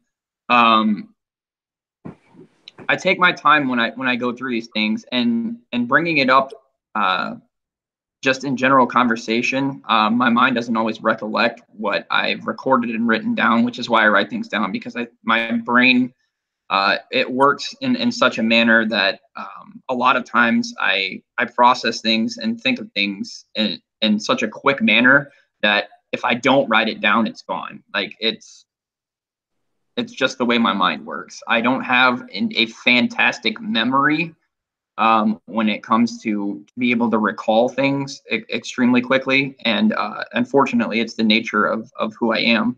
And I don't remember who it was that said it. Like, why would I commit something to memory that it's already written down? And there was somebody extremely intelligent. I think it was Alexander Graham Bell that said that, because somebody asked him what his telephone number was, and he said, "Why would I need to know my own telephone number? It's already written down somewhere else." Yeah, so I mean, it's just that's just the way my brain works. So sometimes that's why when I'm studying a topic, I will take extensive notes and write things and cross-reference things, and it basically looks like a serial killer's wall when I study a topic, because like I have to write it down, and I have to draw lines and pictures to other things, and like this thing correlates to this thing, and this is why, and like I'll wake up in the middle of the night sometimes, and I'll be like, oh, this is the answer to that question, and I'll have to write it down, because if I don't, when I wake up in the morning, it's gone. Like I won't remember what it was, but my brain will figure things out for itself, and I have to write it down. Or maybe it's just the Holy Spirit wakes me up and says, hey, this is the answer to what you're looking at. And then if I don't write it down, it's just gone, because I'm on to thinking about the next thing that I'm thinking about. So that's great. I'm the exact opposite of that. I recall everything that's important very easily. I have great retention. I have retention of useless information. I only remember important things. It's interesting. Like, if I had ever had an opinion about what the leopard was that was at all plausible, I would have immediately recalled it with no effort whatsoever as soon as I read the words. That's how I am. I used to do that when I was a kid and I couldn't remember my homework or something like that. I would hold my doorknob in my bedroom firmly and think about the thing I had to remember. And then when I woke up and I put my hand on the doorknob, I would immediately remember it. It's interesting. It's an interesting tie. I'm a kinetic. But I mean that's why I have to, like, when I live stream, I have to go off of notes most of the time. Otherwise, I'm just a mess, because I'll be all over the place, because my brain jumps from thing to thing to thing to thing so fast, and I make rabbit trails out of thin air, because my brain will say, oh, well, this thing ties to this thing, ties to this thing, ties to this thing, and then before I know it, my brain is just on a completely separate topic than what I wanted to talk about, which is why I have to take. And even if I just write down the 4 concepts that I want to talk about, then I have something to ground myself to when it comes back time, and I'm like, oh, I'm rabbit trailing here. This is what I wanted to talk about. So that's what that's not me at all. The more notes I have, the more poorly I do. The whole difficulty with me is freeing up as much as I can for the mind to wander freely, because it finds its own path to what matters. That's why I throw things at the wall, see if it sticks. Yeah. I just think differently, I guess. I mean, my brain, I mean that in a literal sense. My brain works differently, which is cool. Yeah. I mean, that's why you need. What do you think about what I said about my spiritual difficulty?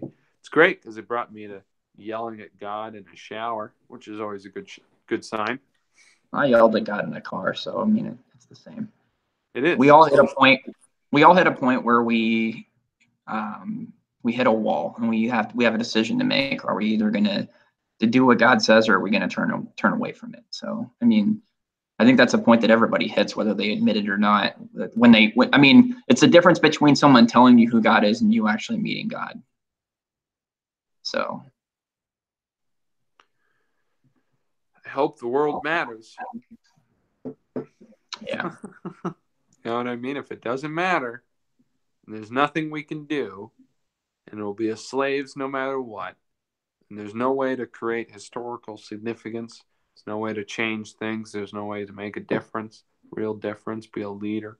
Like George Washington, every leader was a Satanist, and every Christian wasn't remembered. If that's true, then God's name will be cursed by his enemies. I'd rather they be glorified. That's why I'm asking him for that not to be true. I also want to have a family. So. Yep. And women are hard to find, it seems to be. Yeah. It was interesting because when I stopped looking for a woman, that's when I found one. So I'm not looking for one. That's good. why I can't find one. All right. Well, listen, man, I got to jump off here because I got to go do Bible study with my kids now. So it's been a great conversation and a great talk, and we will revisit this topic again. So Great hanging it'll be out. fun. I'm going to hang out and chat for a little bit and see if anybody wants to do anything else now. All right, man. Catch you Well, later. it's been a good night, and I thank everybody that participated for being here, and I just appreciate it. So thank you for taking the time out of your day to come here, and I'm going to go ahead and end the stream now. So God bless you guys. Don't forget to write that chapter and send anything else you want me to read. I'll put it up. I have to finish up my PowerPoint presentation for Bible study tomorrow night, and I have to do a stream with Preacher Bear tomorrow. So whenever you get the chance. Anybody who wants to read Chuck's writing, go to my YouTube channel. Yep. If you don't mind, I'm going to download that video and upload it on my channel as well. Okay. I don't mind. Okay, cool. It's fine. Good night, everybody. Thanks for being here, and I appreciate you guys. Well, Face Palmer, you finally show up right at the end. Maybe you've been here the whole time. I don't know. But it's good to see you. Good night, Laverna. It was a blessing having you here, and I hope we can talk later. Don't forget to like, subscribe, and share videos. You do. If you appreciate the content, please support content creators because they take a lot of time. If you appreciate what they do, please support them. So in whatever way, whether it just be hitting the like button or leaving a comment, it helps. So we appreciate you. Have a good night, guys. Good night.